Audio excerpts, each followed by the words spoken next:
சிறப்பான உரையாற்றி சென்றிருக்கக்கூடிய சமூக சமத்துவத்திற்கான மருத்துவர் சங்க பொறுப்பாளர் டாக்டர் ரவீந்திரநாத் அவர்களுக்கு நன்றி உரித்தாக்கிக் கொள்கிறோம்.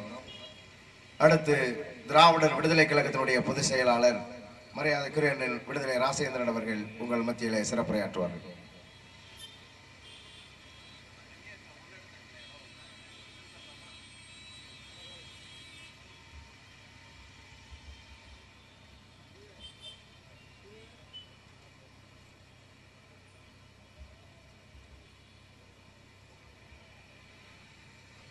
மாநாட்டினுடைய தலைவர், திராவிடர் விடுதலை கழகத்தினுடைய தலைவர் தோழர் குளத்தூர்மணி அவர்களே, எனக்கு முன்னாலே சிறப்பாக உரையாற்றி விட்டு அமர்ந்திருக்கின்ற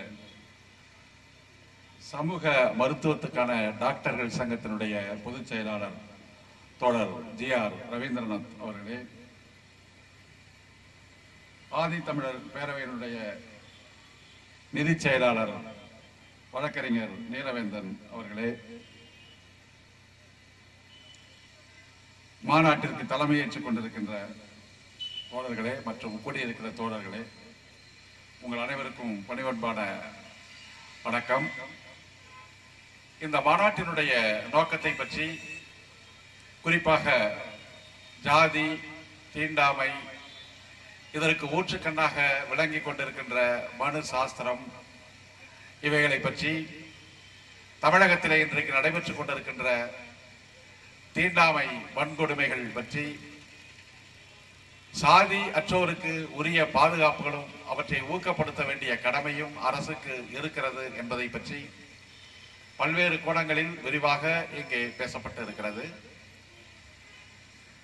குறிப்பாக திராவிடர் விடுதலை கழகம் ஜாதி தீண்டாமை ஒழிப்பு பிரச்சனையை கடந்த ஒரு 7-8 ஆண்டுகளாக பெரியார் திராவிடர் கழகமாக நாம் இருந்த காலத்திலேயே இந்த பிரச்சனையை எடுத்து அதற்கான இயக்கங்களை தொடர்ச்சியாக நடத்தி கொண்டு வந்தோம். இரட்டை டம்ளர், இரட்டை சுடுகாடு போன்ற பல்வேறு தீண்டாமை வடிவங்களை எதிர்த்து கிராமங்கள் தோறும், அதுவும் குறிப்பாக எந்த சாதி பிரிவினர் இந்த தீண்டாமை கொடுமைகளை மக்கள் மீது திணிக்கிறார்களோ அவர்கள் வாழுகிற பகுதிக்கு போய் இந்த பரப்புரை இயக்கத்தை கடுமையான எதிர்ப்புகளுக்கு இடையே பெரியார் திராவிடர் கழகம் தொடர்ச்சியாக நாம் செய்தோம். அதனுடைய தொடர்ச்சியாக திராவிடர் விடுதலை கழகமாக நாம் பரிணமித்த போது அதனுடைய பயணத்தை தொடர்ச்சியாக நடத்தி கொண்டு வந்தோம்.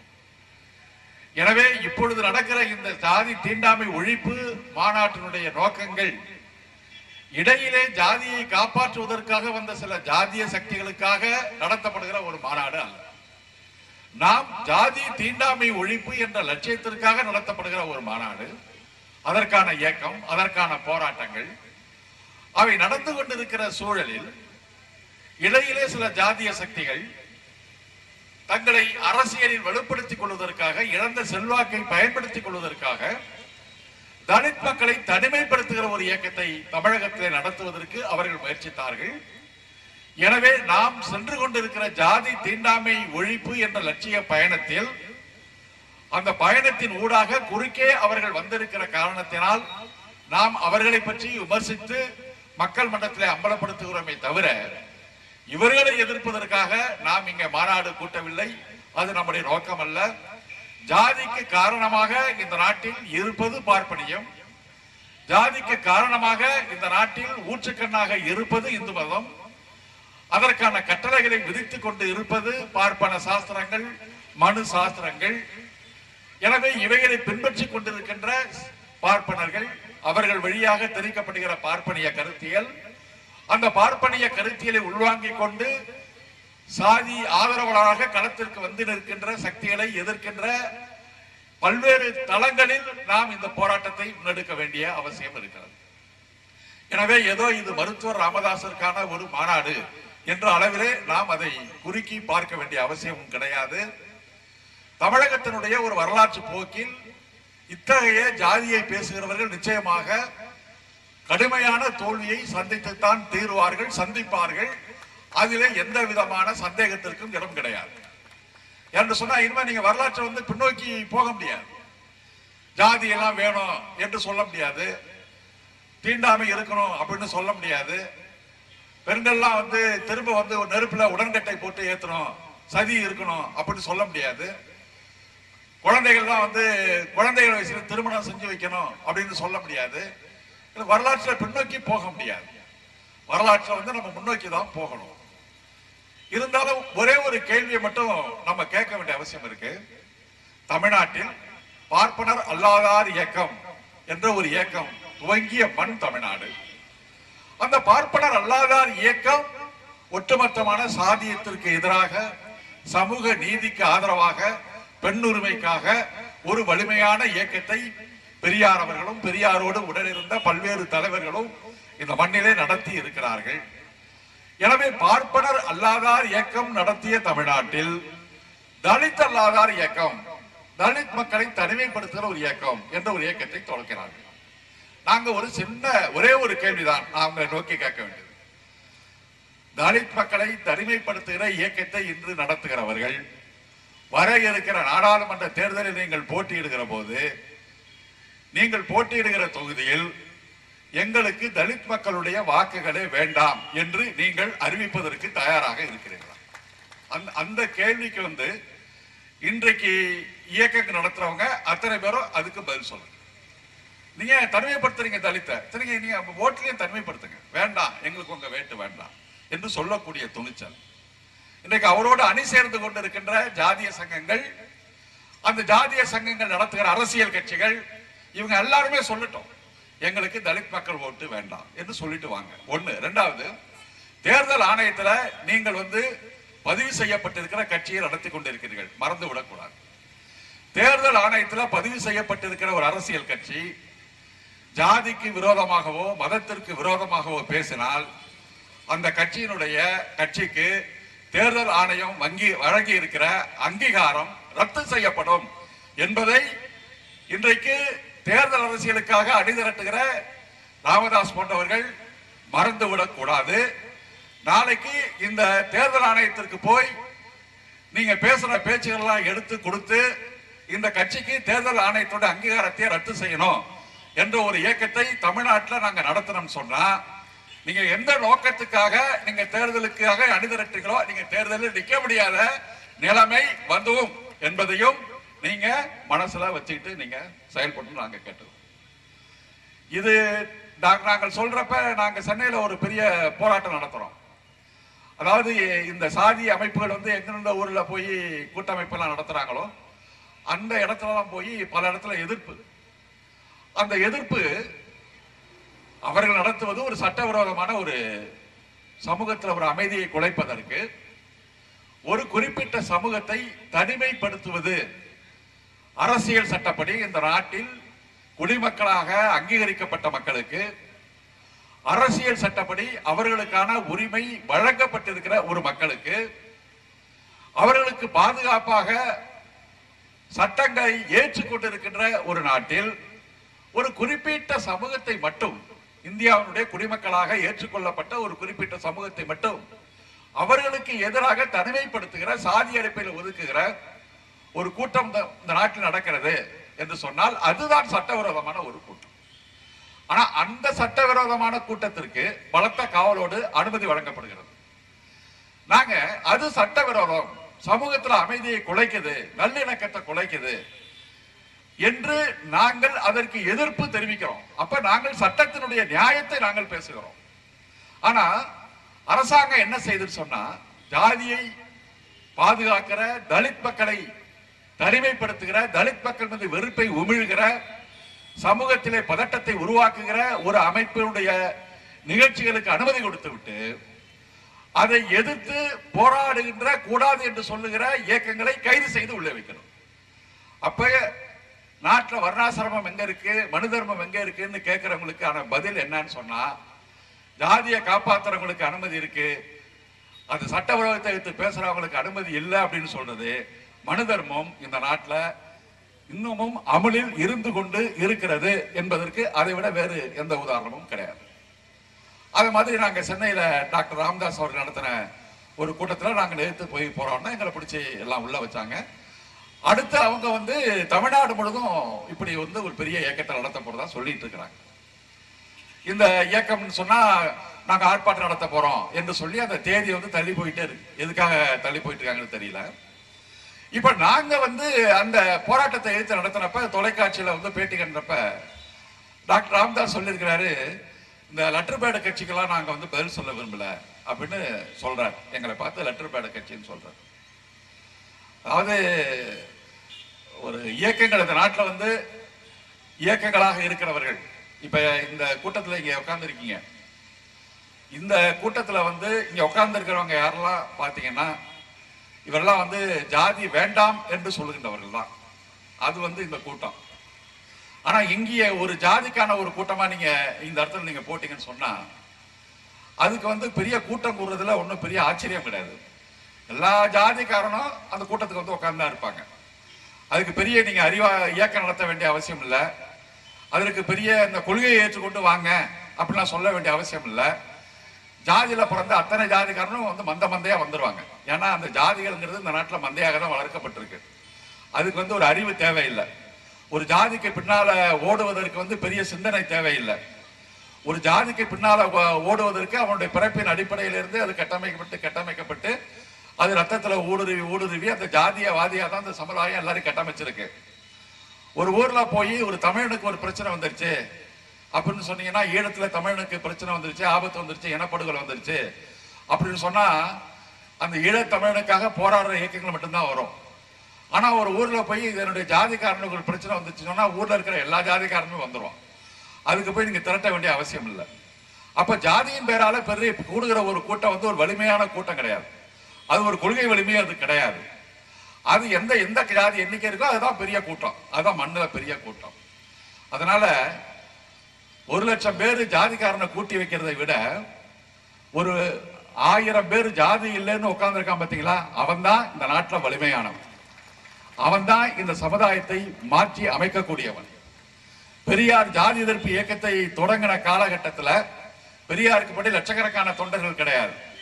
விரல் விட்டு எண்ணக்கூடிய சில நூறுகள், சில ஆயிரம், சில எண்ணிக்கை தான் தோழர்கள் இருந்தாங்க.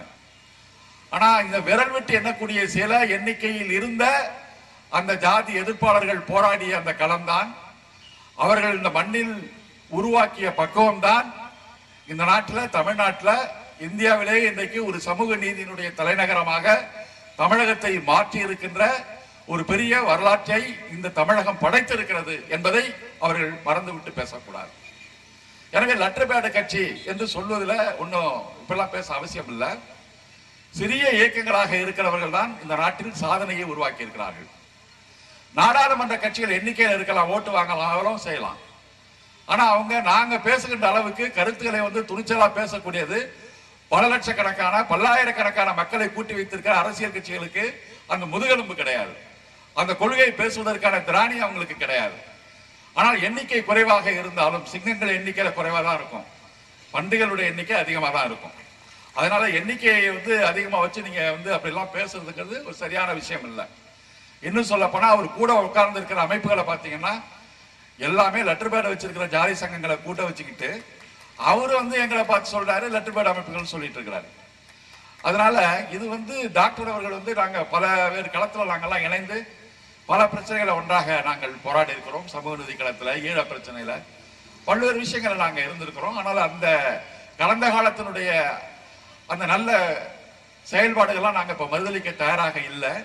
ஆனால் இடைக்காலத்துல இப்படி ஒரு பின்னோக்கி போகிற போக்கு என்பது சரியில்லை அப்படிங்கிறத நாங்க சொல்லி மக்களிடத்துல விளக்கப்படுத்தி இந்த ஜாதிய சக்திகள் வந்து அணிதரலாமல் அவர்களுக்கு எதிரான ஒரு மக்கள் கருத்தை உருவாக்க வேண்டிய ஒரு கடமை பெரியார் இயக்கத்துக்கு இருக்கிறது என்கிற நோக்கத்தில் தான் இந்த அமைப்பு இதை செய்து கொண்டு இருக்கிறது என்பதை நான் தெளிவுபடுத்த விரும்புகிறேன்.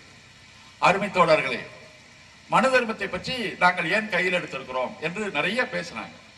எனக்கு முன்னாடி பேசிய நம்முடைய வழக்கறிஞர் அவர்கள் கூட அந்த தோழியர் மிக சிறப்பாக பெண்களை வந்து எப்படி இந்த மனு தர்மம் வந்து அடிமைப்படுத்துகிறது, இந்த மனு தர்மத்திற்கு சவக்குழியை ஆட்டக்கூடிய ஒரு இது வந்து பெண்கள் கையில தான் இருக்கு என்று மிக சிறப்பாக அவர்கள் இன்றைக்கு சொல்லிக் கொண்டு இருக்கிறார்கள். ஆக மனு தர்மம் இன்றைக்கு இருக்கிறதா என்ற ஒரு கேள்விக்கு ஏற்கனவே பேசப்பட்ட பல்வேறு செய்திகள் எல்லாம் இன்றைக்கு மனு தர்மம் இருக்குது, மனு தர்மத்தினுடைய விதைத்த சிந்தனை தான். ரொம்ப அழகா காலையில் நடந்த பட்டிமன்றத்தில் கூட நம்ம நீலவேந்தன் சொன்னார், இந்த நாட்டில் வந்து திருக்குறளை வந்து எல்லாரும் படிக்கிறாங்க, ஆனா மனு தர்மத்தை யாரும் படிக்கல. திருக்குறள்ல எல்லாரும் படிக்கிறாங்க, ஆனா திருக்குறள்ல சொல்ற கருத்தை யாரும் பின்பற்றுறது கிடையாது. ஆனால் மனு தர்மத்தை யாருமே படிக்கிறது இல்லை, ஆனா மனு தர்மத்தை தான் ஒவ்வொருத்தரும் வாழ்க்கையில இன்றைக்கு பின்பற்றி கொண்டு இருக்கிறாங்க. இதுதான் இன்றைக்கு ஒரு யதார்த்தம். இதுதான் இன்றைக்கு சமூகத்தினுடைய ஒரு போக்கு. வாழ்க்கையில எல்லா கட்டத்திலும் இன்றைக்கு தெரிவிக்கப்பட்டிருக்கிறது. அதாவது ஒரு மனிதனுடைய ஒரு பிறப்பு, தமிழன் தமிழன் தமிழன் சொல்றோம். தமிழன் அப்படிங்கிறதுக்கு எல்லா நம்ம வச்சிருக்கிற அடையாளம் பூரா மனு தர்மம் என்ன சொன்னுச்சோ அந்த அடையாளத்தை தான் நம்ம தமிழன் என்பதற்கான அடையாளமா இன்றைக்கு வச்சுட்டு இருக்கோம். தமிழன் என்பதற்கான ஒரு தனித்துவமான அடையாளம் நம்ம எதையுமே எந்த தமிழ் இங்க வச்சுக்கல. 1000 உதாரணங்களை நான் சொல்ல முடியும். முதல்ல தமிழன் வீட்டில் இருக்கிற குழந்தையினுடைய பேர் எடுத்துங்க. அந்த பேரை பார்த்தீங்கன்னா அதுல வந்து தமிழனுடைய பேர்ல தமிழ் பெயரு கிடையாது. இல்ல சமூகத்தை மாற்ற போராடக்கூடிய சிந்தனையாளர்கள், புரட்சியாளர்கள், போராளிகள் அவர்கள் பெயரும் கிடையாது. உடனே ஒரு ஜோசியக்காரன்ட்ட போறான், நியூமரலாஜை பார்க்கறான். அவன் ஜோசியக்காரன் என்ன பேர் வைக்கிறானோ அந்த பேரை வைக்கிறான். அதுவும் சுரேஷ், நிதிஷ், ரமேஷ், காயத்ரி, வேதாத்திரி என்று மனு தர்மம் உயர்த்தி பிடிக்கின்ற, மனு தர்மம் எந்த மொழியில எழுதப்பட்டதோ அந்த சமஸ்கிருதம் தான் என்னுடைய வீட்டு தமிழன் வீட்டு குழந்தையினுடைய அடையாளமாக பெயர் அடையாளமே இருக்கு. அப்ப இந்த பெயர்ல கூட மனு சாஸ்திரம் தான் இருக்கு. தமிழன் வீட்டில் திருமணத்துல என்ன அடையாளம் இருக்கு? தமிழன் வீட்டுல என்ன திருமணம் நடக்குது? தமிழ் இருக்குதா தமிழன் வீட்டு திருமணத்துல? எங்கள மாதிரி சாதி எதிர்ப்பாளர்கள், மனிதர்மத்தை எதிர்ப்பாளர்கள், பார்ப்பன எதிர்ப்பாளர்கள் நாங்க பார்ப்பானை விலக்கி, புரோகிதனை விலக்கி சீர்திருத்த திருமணம், சுயமரியாதை திருமணத்தை நாங்க நடத்துறோம். ஆனா இந்த நாட்டில் நடக்கிற பெரும்பான்மையான திருமணங்கள் எங்க நடக்குது? தமிழ் வீட்டு திருமணங்கள் எங்க நடக்குது? அந்த திருமணங்கள்ல என்ன மந்திரம் ஓதப்படுகிறது?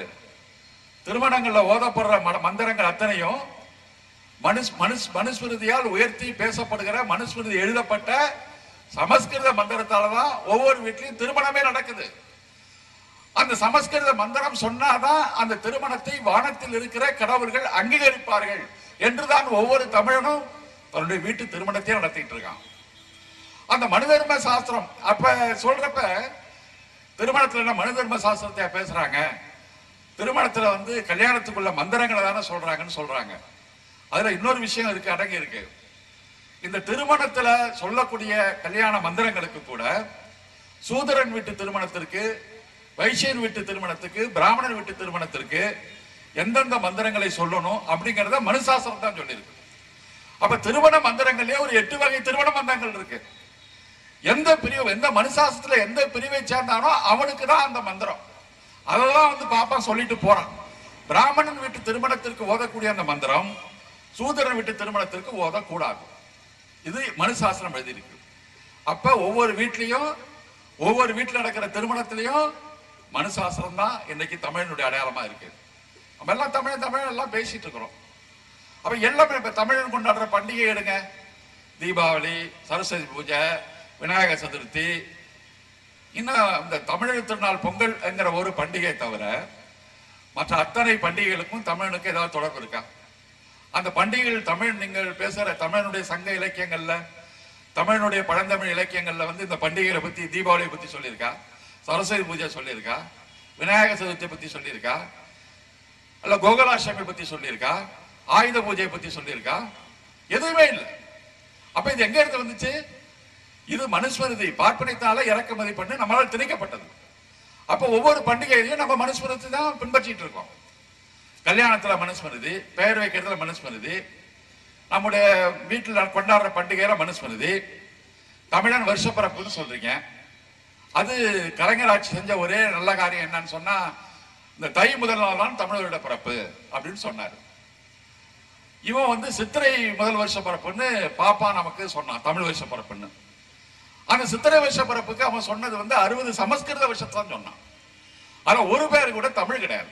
அதுக்கு பேர் தமிழ் வருஷ பிறப்பு. ஆனா அந்த 60 வருஷ பேரும் சமஸ்கிருதம்.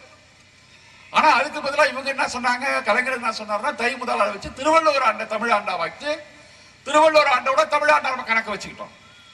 இப்ப இந்த அம்மா ஜெயலலிதா பார்ப்பன அம்மா வந்து அதையும் திரும்பி மாத்தி போட்டு இப்ப அவங்க என்ன பண்ணிட்டாங்கன்னு சொன்னா, திரும்ப வந்து இந்த சமஸ்கிருத அடிப்படையில இந்த 60 சமஸ்கிருத வருஷத்தை தான் தமிழ் வருஷ பிறப்பு, அது சித்திரையில பிறக்குது ஆக அதுதான் நம்ம தமிழ் வருஷ பரப்புன்னு தமிழ் இன்றைக்கு அந்த சமஸ்கிருத மனுசாஸ்திர சிந்தனையில தான் இன்னைக்கு தமிழ் வருஷ பரப்பையும் கொண்டாடிட்டு இருக்கலாம்.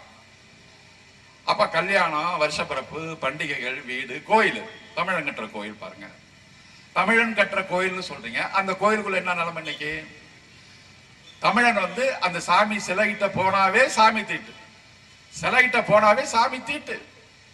அந்த சாமியை வந்து யாருக்கிட்ட போறதுக்கு உரிமை உண்டு? பாப்பானுக்கு மட்டும்தான், பிராமணனுக்கு மட்டும்தான், இருபுறப்பாளனுக்கு மட்டும்தான் உண்டு. இருபுறப்பாளன் யார சொல்றான்? பிராமணன், சத்திரியன், வைசியன், 3 பேரும் இருபுறப்பாளன் தான். அப்ப சத்திரியன் வைசியனாவது அந்த சாமி கிட்ட நீ உரியான்னு கேட்டா அவனுக்கும் கிடையாது, உரிமை கிடையாது. இப்ப அங்க வந்து யாரை விட்டுருக்கான்னு சொன்னா பாப்பா மட்டும்தான் அந்த கோயிலுக்குள்ள, அந்த ஆகம கோயிலுக்குள்ள, பெரிய கோயில் ஆகம கோயில், அந்த கோயிலுக்குள்ள போய் சாமி கிட்ட அவன் மட்டும்தான் நிக்க முடியும். மற்றவன் அந்த சாமி கிட்ட, அந்த கர்ப்பகிரகத்துல நெருங்கினாவே, கர்ப்பகிரகத்துக்கும் இவன் நிக்கிற இடத்துக்கும் நீண்ட இருக்கு, அந்த உள்ள கால் எடுத்து வச்சாவே அங்க இருக்கிற சாமிக்கு தீட்டாயிடுங்க. இது வந்து ஒரு மனுஷன் உள்ள போனாவே அந்த சாமி தீட்டாயிடுது அப்படின்னு சொன்னா அப்ப அந்த சாமியை விட இந்த மனுஷனுக்கு தானே ரொம்ப அதிக சக்தி. அதிக சக்தி தானே. குண்டக்குடிகளார் கேட்டாரு, எங்க அமாவாசை வந்து கோயிலுக்குள்ள போய் நுழைஞ்சான்னா அந்த சாமி தீட்டாயிடுச்சு அப்படின்னு சொன்னா அந்த சாமிக்கு சக்தி அதிகமா, எங்க அமாவாசைக்கு சக்தி அதிகமா அப்படின்னு குண்டக்குடிகளார் தான் கேட்டாரு. அப்ப இந்து மதத்தின் பெயரால், பார்ப்பனியத்தின் பெயரால் பிராமணர்கள் மட்டும்தான் ஒரு தெய்வத்தை வந்து வணங்க முடியும் என்று சொல்லப்படுகிற, பூஜிக்க முடியும், மற்றவனுக்கு வந்து அதுக்கு உரிமை கிடையாது என்று சொல்லப்படுகிற அந்த பார்ப்பனியம் தான் இன்றைக்கும் கோயில் கருவறையில இருந்துகிட்டு இருக்கு. நம்ம இங்க இருந்து போறோம், போன உடனே நமக்கு பிரேக் அடிச்ச மாதிரி வெளியில தானாவே நின்றோம். யாரும் சட்டம் கிட்டா நம்ம மட்டும் நான் வெளியில நில்லு, கர்ப்பகிரகத்துக்கு வெளியில நில்லு, உள்ள நுழையாத அப்படின்னு எங்கேயாவது போர்டு போட்டு வச்சிருக்கான பாருங்க. எங்கேயும் போர்டு போட மாட்டான், நம்ம போனோடனே நின்றுடுவோம். அவன் அங்க இருந்து வந்தோன்னா அவங்க சொல்லி பேர் என்ன சொல்லு, உன்னை நட்சத்திரம் என்ன சொல்லு, அதை மட்டும் தமிழ்ல கேட்கறான், பாக்கி எல்லாம் சமஸ்கிருதம் தான். அதே கோயிலுக்குள்ள போங்க, உண்டியல் இங்கே இருக்கிறது, காலனியை இங்கே வைக்கவும், டோக்கன் இங்கே வாங்கவும், அதுக்கெல்லாம் தமிழ். ஏன்னா அங்கெல்லாம் நம்ம காசு வாங்கணும். ஏன் அங்கே நீங்க சமஸ்கிருதத்தில் எழுதி போட வேண்டியதானே? அது போட மாட்டீங்க. ஆக அங்க தமிழ்ல வழிபாடு கிடையாது. இப்ப தமிழ்நாடு அரசாங்கம் என்ன பண்ணுது? 200க்கு மேற்பட்ட தாழ்த்தப்பட்ட, பிற்படுத்தப்பட்ட, மிகவும் பிற்படுத்தப்பட்டவர்களுக்கு தமிழ்நாட்டில் அர்ச்சகருக்கான பயிற்சி கொடுத்து, அந்த பயிற்சியை முடித்த இளைஞர்கள் ஒரு 5-6 ஆண்டு காலமாக வேலையே இல்லாம இருக்கிறாங்க. நீதிமன்றத்தில் இன்றைக்கு வந்து அந்த தடை உச்ச நீதிமன்றம் கொடுத்துருச்சு. அவங்க அத்தனை பேரும் இன்னைக்கு வேலை இல்லை. அதுல பயிற்சி பெற்ற பாப்பா மட்டும் அர்ச்சகரா போயிட்டான். அரசாங்கம் இதற்கான பயிற்சி கொடுத்து, இதற்கான தீர்மானங்களை கொண்டு வந்து நிறைவேற்றி, ட்ரைனிங் பெற்றவனை உள்ள நுழையில நடந்த தீட்டு எப்படி வந்துச்சு? மதுரையில் இருக்கிற மீனாட்சி கோயிலை சேர்ந்த பார்ப்பனர்கள் உச்ச நீதிமன்றத்துக்கு போனான். உச்ச நீதிமன்றத்தில் போய் பார்ப்பான என்ன சொன்னான்னா, இந்த சிவன் கோயில்கள், இந்த சிவன் கோயில்களை காப்பாற்றுவதற்கான ஆகமங்களை இந்த நாட்டில் வந்து கடவுள் வந்து இந்த சிவன் கோயில் வந்து இந்த நாட்டில் வந்தப்பைய அந்த ஆகமங்களை காப்பாற்றுவதற்கும் ஆண்டவன் எங்களை வந்து இங்க கொண்டு வந்து நிறுத்தினான்.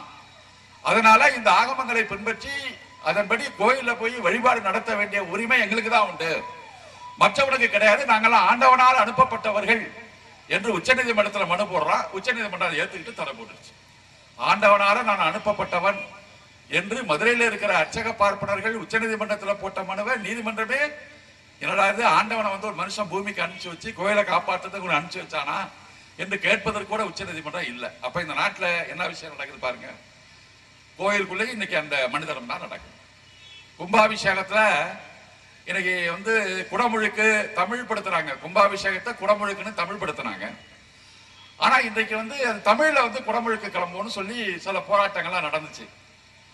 அந்த போராட்டங்களுக்கு கடுமையான எதிர்ப்பெல்லாம் வந்துச்சு. இப்ப கரூர் போன்ற ஊர்கள் எல்லாம் கோயில்ல வந்து தமிழ்ல குடமுழுக்கு நடத்தணும்னு சொல்லி பெரிய அளவுக்கு தமிழ் உணர்வாளர்கள் போராட்டம் நடத்தினாங்க.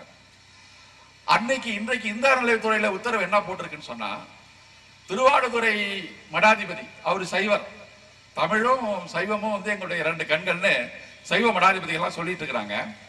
ஆனா அவங்க கட்டுப்பாட்டில் இருக்கிற கோயில் எல்லாம் இன்றைக்கு எந்த தமிழ் வழிபாடு கிடையாது. அந்த மடங்கள் ஏற்படுத்தப்பட்டது தமிழை வளர்ப்பதற்கு, சைவத்தை வளர்ப்பதற்கு. ஆனா அவன் கட்டுப்பாட்டில் இருக்கிற கோயில் எல்லாம் இன்னைக்கு யாரு இருக்குன்னு சொன்னா சமஸ்கிருத வழிபாடு தான் இருக்கு. அவன் நடத்துற கோயில் குடமுழுக்கு வந்து ஏன் நீங்க சமஸ்கிருதத்தில் நடத்துறீங்கன்னு கேட்கிறப்ப அந்த திருவாடுதுறை மடாதிபதி 2 வாரத்துக்கு முன்னாடி பத்திரிகையில சொல்லியிருக்கிறாரு, தமிழ்நாடு அரசாங்கம் வந்து தெளிவா சொல்லிடுச்சு, சமஸ்கிருதத்தில் மட்டும்தான் நீங்க நடத்த முடியும், இந்த அறநிலையத்துறை எங்களுக்கு உத்தரவு போட்டுடுச்சுன்னு சொல்றாரு.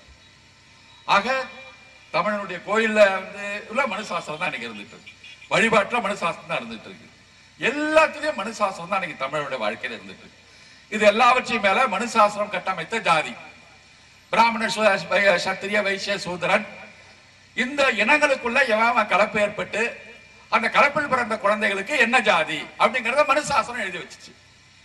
இந்த மனுசாஸ்திரம் மனுவை எழுதிட்டு அவன் என்ன சொல்றான்னா, இத பிரம்மா எழுதிட்டாரு. இந்த மனுசாஸ்திரத்தை எழுதினதே பிரம்மாதான்ட்டான். அந்த பிரம்மாவுடைய தலை, தோல், கை, காது இதுல இருந்தா ஒவ்வொன்றும் வந்துச்சுட்டான். அதே கடவுளுக்கு மேலே தூக்கி போட்டான். ஆக இன்றைக்கு அந்த வர்ணத்தின் அடிப்படையில ஏற்பட்ட ஜாதி. அப்ப இந்த ஜாதியை காப்பாற்ற யாருன்னு சொன்னா அவனும் மனிதர் மோதியா தான் இருக்கான்.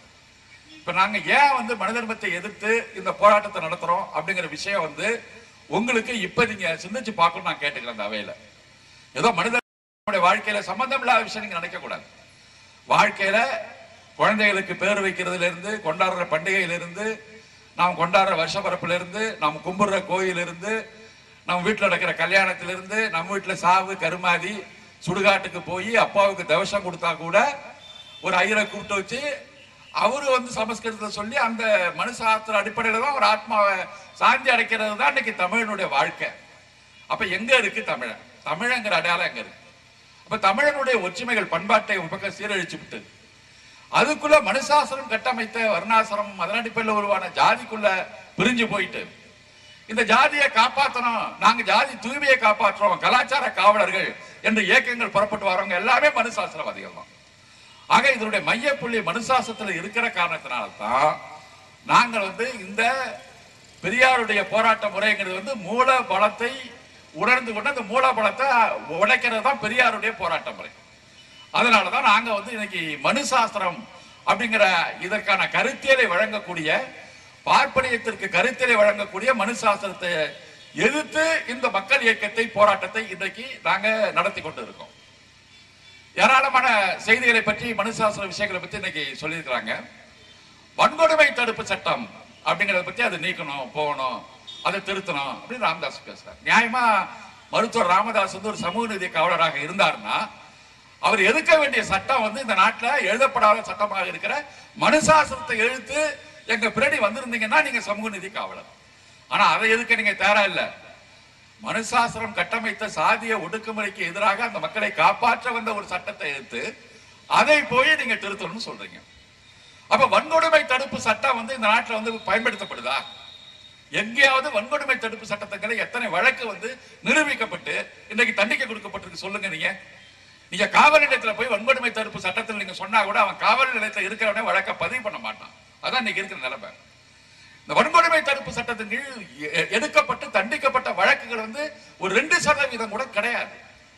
வன்கொடுமை தடுப்பு சட்டத்தை முறையாக நீங்க பயன்படுத்துங்க. வன்கொடுமை தடுப்பு சட்டத்தின் கீழே பொய்யாக வழக்கு தொடுத்த காவல்துறை அதிகாரி மீது நடவடிக்கை எடுக்கணும்னு கூட வன்கொடுமை தடுப்பு சட்டம் சொல்லுது. இந்தியாவில் இதுவரை எந்த ஒரு அதிகாரி மேலாவது அவன் வந்து வன்கொடுமை தடுப்பு சட்டத்தை சரியாக பயன்படுத்தல அப்படின்னு சொல்லி எந்த ஒரு அதிகாரியாவது தண்டிக்கப்பட்டிருக்கிறாரா? வன்கொடுமையால பாதிக்கப்பட்டவங்களுக்கு இழப்பீடு கொடுக்கணும் இருக்கு. எங்கேயாவது இழப்பீடு கொடுக்கப்பட்டிருக்கு? அந்த சட்டமே பெயரளவுக்கு தான் அந்த சட்டம் இருக்கு. அந்த சட்டம் இன்னும் கடுமையாக பின்பற்றப்பட வேண்டும் அப்படின்னு தான் நாங்க சொல்றோம். ஆனா இருக்கிற சட்டத்தையும் நீங்க எடுத்து ஜாமீன்ல வரணும். நீங்க ஏன் ஜாமீன்ல வரணும் கேக்குறீங்க? நீங்க தப்பு செய்யாட்டி ஒரு குற்றத்தை தடுப்பதற்கான ஒரு சட்டம் இருக்கிறப்ப அந்த சட்டம் அந்த நீங்க தப்பு செய்யாட்டி அந்த சட்டத்தை கண்டு நீங்க பயப்படணும். பயப்பட வேண்டிய நீங்க மிரள்றீங்க. அந்த சட்டத்தை கண்டு மிரள வேண்டிய அவசியம் இல்லையே. இப்ப அரசாங்கமே சட்டத்தில் எப்படி நடந்திருக்கு அப்படிங்கறத பத்தி நான் ஒரு செய்தியை வந்து சுட்டி காட்டணும். ஐக்கிய நாடு சபையில இன வெறிக்கு எதிராக ஒரு சட்டம் இருக்கு. அதாவது இனத்தின் அடிப்படையில மனிதனுக்கு வந்து பாகுபாடு காட்டக்கூடாது.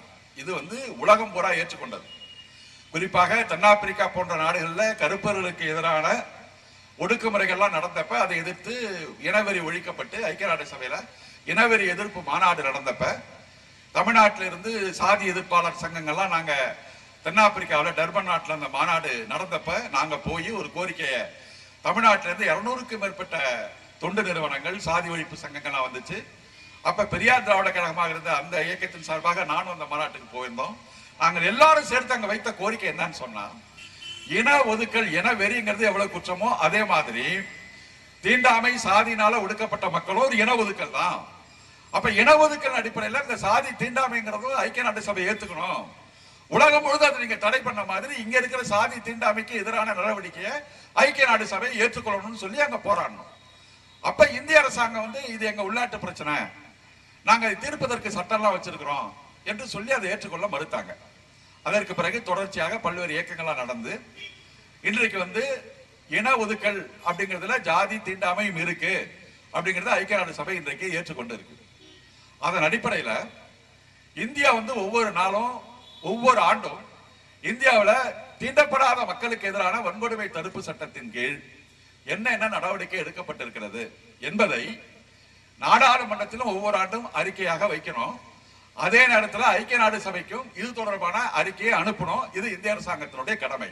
அது மட்டுமல்லாம வன்கொடுமை தடுப்பு சட்டத்திலேயே சொல்லப்பட்டிருக்கிறது, ஒவ்வொரு ஆண்டும் இந்த நாட்டில் தீண்டாமைக்கு எதிரான குற்றங்களை பற்றிய அறிக்கையை நாடாளுமன்றத்தில் வைக்க வேண்டும் என்று அந்த சட்டமே சொல்லுது.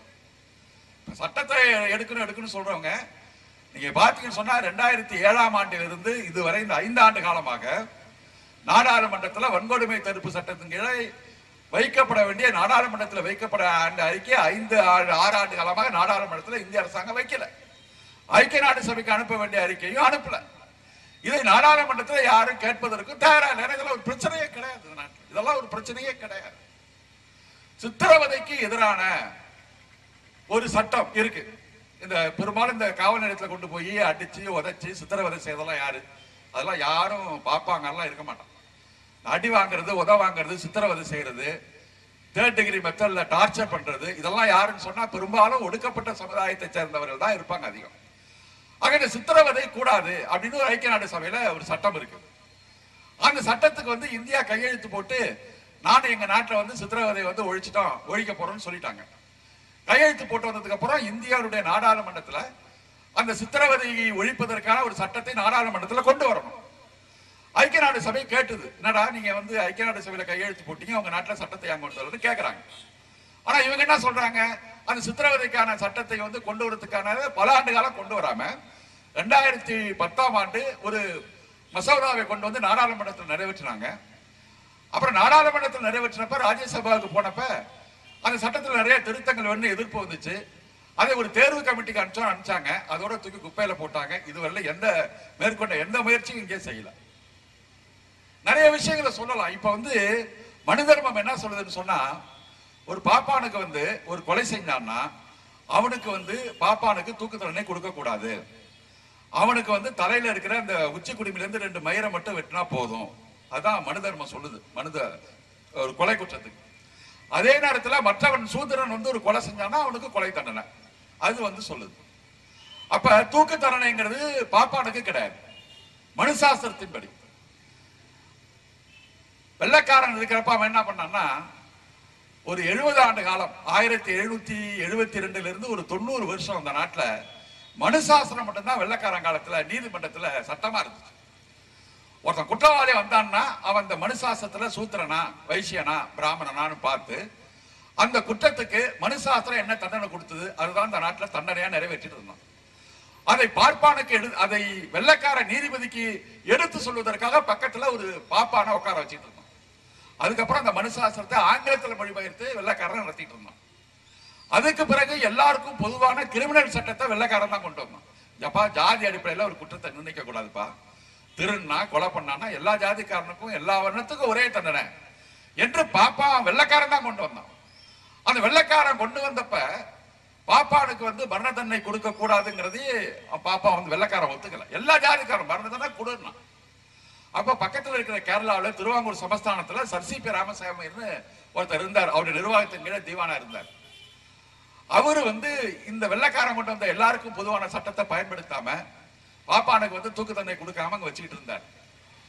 அப்ப அந்த காலத்துல வந்து ஒரு வாரிசா ஒருத்தன் வரணும், ஒருத்தனை கொண்டுட்டு வாரிசா வரணும், ஒரு மன்னனை கொலை செய்யணும் அப்படின்னு சொன்னா அந்த கொலைக்கு வந்து பாப்பானா பயன்படுத்துவாங்க. ஏன்னா பாப்பானுக்கு அந்த கொலை செஞ்சானா தண்டனை கிடையாது. அப்ப திருவாங்கூர் சமஸ்தானத்துல அப்படி பல தொடர்ச்சியாக பாப்பா பயன்படுத்தினாங்க. பாப்பானுக்கு தண்டனை இல்லை. வெள்ளைக்காரன் கேட்டான், ஏன்டா உங்க நாட்டுல உங்க சமஸ்தானத்துல ஏன் வந்து தூக்கு தண்டனை நிறைவேற்ற மாட்டேங்கிறீங்க, கட்டாயம் நிறைவேற்று என்று அவன் சொன்னப்ப திருவாங்கூர் சமஸ்தானத்தில் உள்ள சர்சிபி ராமசாமியர் என்ன முடிவு எடுத்தாருன்னா, எங்க சமஸ்தானத்துல தூக்கு தண்டனை நாங்க ஒழிச்சிட்டோம்னு சொல்லிட்டோம். பாப்பானுக்கு தூக்கு தண்டனை கொடுக்க கூடாதுங்கிறதுனால இந்தியாவில் சுதந்திரம் பெறுவதற்கு முன்பு தூக்கு தண்டனையை முற்றாக ஒழித்த பகுதி திருவாங்கூர் சமஸ்தானம் சர் சி பி ராமசாமியார் செஞ்சார். இது ஒரு வரலாறு. அப்ப இன்றைக்கு ஒரு 10 ஆண்டு காலமாக இந்தியாவில் வந்து தூக்கு தண்டனை விதிக்கப்பட்டதுல 1455 பேருக்கு தூக்கு தண்டனை விதிக்கப்பட்டிருக்கு. இந்த 1455 பேர்ல எங்கேயாவது பாப்பா இருப்பானுங்கன்னு சொன்னீங்கன்னா தேடி கண்டுபிடிக்கிறது கஷ்டம். இதை பெங்கால்ல யாரோ சட்டரஞ்சின ஒருத்தனை போட்டா சொல்றாங்க. கோட்சேவை போட்டதுக்கு அப்புறம் வேற எந்த பாப்பானுக்கும் தூக்கு தண்டனை கிடையாது. இதுல போடுறவங்க எல்லாம் யாரு? ஒண்ணு ஒடுக்கப்பட்ட சமுதாயத்தை சேர்ந்தவன், சீக்கியனா இருப்பான், முஸ்லீமா இருப்பான், தாழ்த்தப்பட்டவா இருப்பாங்க, ஒடுக்கப்பட்ட சமூகத்தை சேர்ந்தாங்க. இதுதான் நடந்துட்டு இருக்கு. இப்ப ஒரு பாப்பா இந்தியாவுடைய குடியரசுத் தலைவராக உட்காந்துட்டான், பிரணாப் முகர்ஜி. பாப்பா இந்தியாவுடைய குடியரசுத் தலைவர் பிரணாப் முகர்ஜியா வச்சதுக்கு அப்புறம் யார் யாரு கருணை மனுக்கள் போட்டாங்களோ அந்த கருணை மனுக்கள் எடுத்து வச்சு உள்துறை அமைச்சராக இருக்கிறவர் ஷிண்டே, அவர் ஒரு ஒடுக்கப்பட்ட சமுதாயத்தை சேர்ந்தவர் தான். அவர் ஆனா பார்ப்பனியத்தை தான் இன்னைக்கு மனித தர்மத்தை அவர் செயல்படுத்திட்டு இருக்கிறாரு. அவர் ஒவ்வொருத்தரா பட்டியலை போட்டு அனுப்புறாரு. இவங்க உட்காந்துக்கிட்டு எல்லாம் கருணை மனு நிராகரிக்கிறேன்னு போடுறான். ஒரு நாளைக்கு 3-4 தூக்கு தண்டனை இப்ப நிறைவேற்றிருச்சு. இப்ப அடுத்த மனித தர்ம பார்ப்பனிய கட்டமைப்பு ஆட்சியில தான் நாம இன்றைக்கு வாழ்ந்து கொண்டு இருக்கிறோம். ஆக இந்த மனுசாசன சிந்தனை, பார்ப்பனிய சிந்தனை, அது கட்டமைத்த சாதிய சிந்தனை, சாதிய ஒடுக்குமுறை, அதனால் கடைநிலையில நின்று கொண்டிருக்கிற ஒடுக்கப்பட்ட மக்களுக்கான குரல் கொடுப்பதுதான் இன்றைக்கு நாம் நடத்துகிற சரியான சாதி ஒழிப்பு பணி. அந்த சாதியை ஒழிப்பதற்கு பெரியாரியையோ மார்க்சியத்தையோ யாரும் ஏற்றுக்கொண்டிருக்கின்ற பல்வேறு சாதிகளை சேர்ந்த சாதியற்றவர்கள், ஜனநாயக சக்திகள், சமூக சக்திகள் எல்லாம் ஒன்று திரண்டு இந்த சாதி அமைப்புக்கு மாற்றான ஒரு சமுதாயத்தை இந்த சமூகத்துல உருவாக்குகிற போதுதான் இந்த நாட்டில் எந்த ஒரு மறுமலர்ச்சி திட்டமும், எந்த ஒரு முன்னேற்றமும், எந்த ஒரு ஜனநாயகமும், எந்த ஒரு மனித உரிமையும் காப்பாற்றப்பட முடியும். அதுக்கு இது ஒன்றுதான் நிபந்தனை. அதற்காகத்தான் திராவிட விடுதலை கழகம் இந்த போராட்டத்தை முன்னெடுக்கிறது. அதற்கு நீங்கள் ஆதரவை திரட்ட வேண்டும். இந்த சாதி எதிர்ப்பு, மனித உரிமை எதிர்ப்பு இயக்கத்தை ஒரு மக்கள் இயக்கமாக மாற்றுவதற்கு நீங்கள் முன்வர வேண்டும்.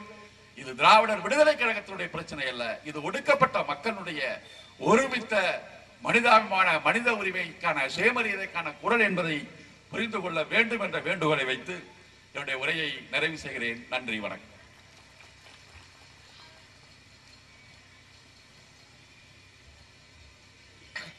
தோழர்களே, நிறைவாக கழகத்தினுடைய தலைவர் அண்ணன் குளத்தூர் மணி அவர்கள் இப்போது தலைமுறையாற்ற இருக்கிறார்கள். அதற்கு முன்பாக சிந்தாமணியூரை சார்ந்த ஏ கோவிந்தன் அவர்களுடைய நினைவாக ஜெயபிரகாஷ், திலகவதி, ஜெயச்சந்திரன் ஆகிய குடும்பத்தினர் கழக தலைவர் அண்ணன் குளத்தூர் மணியிடத்தில் அவர்களிடத்தில் 1 லட்சம் ரூபாயை நன்கொடையாக இப்போது உங்கள் மத்தியிலே வழங்க இருக்கிறார்கள்.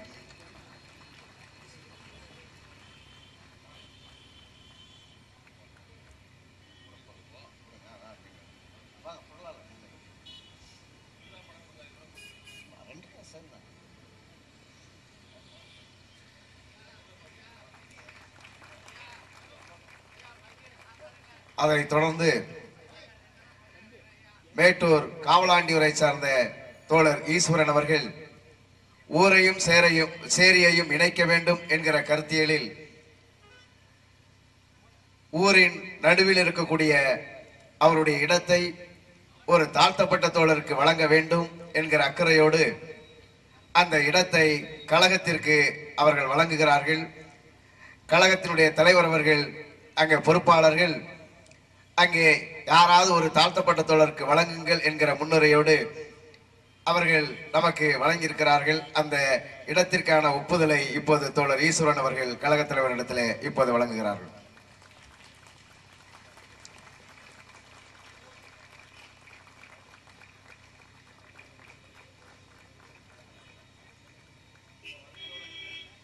அவர் மகிழ்வாக தான் கொடுக்கிறாரு, வருத்தத்தோட கொடுக்கல.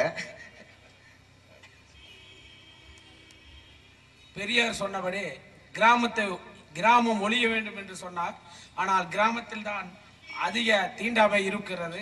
எங்கள் பகுதியில் திராவிடர் கழகம் ஆரம்ப காலத்தில் இருந்தே வன்கொடுமை, தாழ்த்தப்பட்ட மக்கள் அந்த பகுதியில் இரட்டை டம்ளர் முறை இருந்தது. எல்லாம் ஒழித்து இப்போ சரிசமமாக எல்லாம் எங்கள் பகுதியில் தாழ்த்தப்பட்ட மக்களும் எல்லாம் சம உரிமையோட வாழும் நிலை இருந்தும் தற்போது இப்பொழுது எங்கள் பகுதி கோயிலில் தாழ்த்தப்பட்ட ஒரு தோழரை என் மகன் கூட்டிக் கொண்டு போயிருக்கிறான். அப்பொழுது அந்த அந்த கோயில் நிர்வாகிகள் இவனை எதற்கு ஒரு சக்கிலி பையனை உள்ளே விட்டார் என்று மிகவும் கேவலமாக பேசியிருக்கிறார். அப்போதான் நான் நினைத்தேன், இன்னும் இந்த நம்ம பகுதியில் இந்த வன்கொடுமை இருக்கிறது என்று. அந்த காரணத்தை முன்னிட்டு எங்கள் ஊரில் இருக்கும் உயர்ந்த ஜாதிகள் இருக்கும் அந்த பகுதியில் நடுவில் ஒரு தாழ்த்தப்பட்ட ஒரு தோழரை குடியமர்த்தினால் போனால் ஊர்க்காரர் போகட்டும், இருந்தால் தாழ்த்தப்பட்டவனோடு அங்கே வாழட்டும் என்ற ஒரே எண்ணத்துடன் நான் அதை இப்பொழுது தலைவரிடம் வணங்கினேன். இதற்கு எனக்கு அறிவுரை வழங்கிய கழக பொருளாளர் ரத்தனசாமி அவர்களுக்கு நான் முதலில் நன்றி சொல்லிக்கிறேன். அடுத்து கழகத்தினுடைய தலைவர் அண்ணன் குளத்தூர் மணி அவர்கள் இப்போது மாநாட்டினுடைய தலைமுறையாற்றுவார்கள்.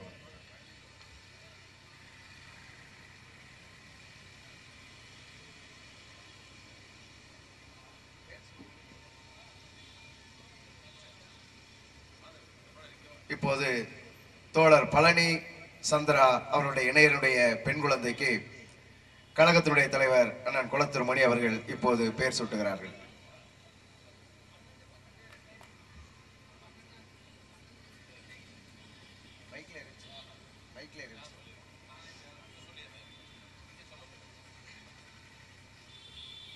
அன்பார்ந்த தோழர்களே, இந்த குழந்தை பிறப்பை பற்றி தோழர் பழனி அவர்கள் சொன்னார்கள். டிசம்பர் மாதம் 12ஆம் நாள் பிறந்த குழந்தை என்று சொன்னார்கள். 12 அன்று 12 மணி 12 நிமிடத்துக்கு பிறந்த குழந்தை என்று சொன்னார்கள். எனவே அப்படிப்பட்ட ஒரு சிறப்பு வாய்ந்த குழந்தைக்கு ஒரு சிறப்பான பெண் போராளியாய் இருந்து உலகத்தில் ஓர் நாத்திக இயக்கத்தை தலைமை தாங்கி நடத்திய பெருமைக்குரிய மணியம்மை என்ற பெயரை சூட்டுகிறார். இதற்கு காரணம் கூட உங்களுக்கு தெரியும். ஊடகவியலாளர்கள், பத்திரிகையாளர்கள் எவ்வளவு கேவலமானவர்கள் என்பதற்கு குமுதம் ரிப்போர்ட்டர் என்ற ஏட்டில் வந்த கட்டுரையை நீங்கள் படித்திருக்க கூடும். அது பாரம்பரியமிக்க ஒரு திராவிடர் இயக்கத்தின் தலைவரை 50 ஆண்டு காலம் இந்த மண்ணில் தன்னுடைய அரசியலால், இலக்கியத்தால், கலைத்திறனால் பெரும் சாதனைகள் படைத்த ஒரு தலைவரை கேவலமாக இழிவுபடுத்துவதும், அந்த இழிவுபடுத்துவதற்கு ஒரு வரலாற்றில் ஒரு வீராங்கனையாய் வாழ்ந்த ஒரு பெண் தலைவரை, நாத்திக இயக்கத்தை நடத்திய ஒரு தலைவரை இந்த இயக்கத்திலும் மதத்திலே இருப்பதை போல திருமணம் செய்யாமல் ஆண்களும் பெண்களும் வாழ்நாள் பூரா இருந்து இயக்கப்பணி ஆற்ற வேண்டும் என்று முன்வந்த ஒரு பெண்ணை இழிவுபடுத்தியிருக்கிற இந்த போக்குக்கு நாம் கடும் கண்டனத்தை தெரிவிப்பதோடு அந்த வீராங்கனையான அன்னை மணியம்மையை நினைவு கூர்ந்து மணியம்மை என்ற பெயர் சூட்டி மகிழ்கிறேன். வணக்கம்.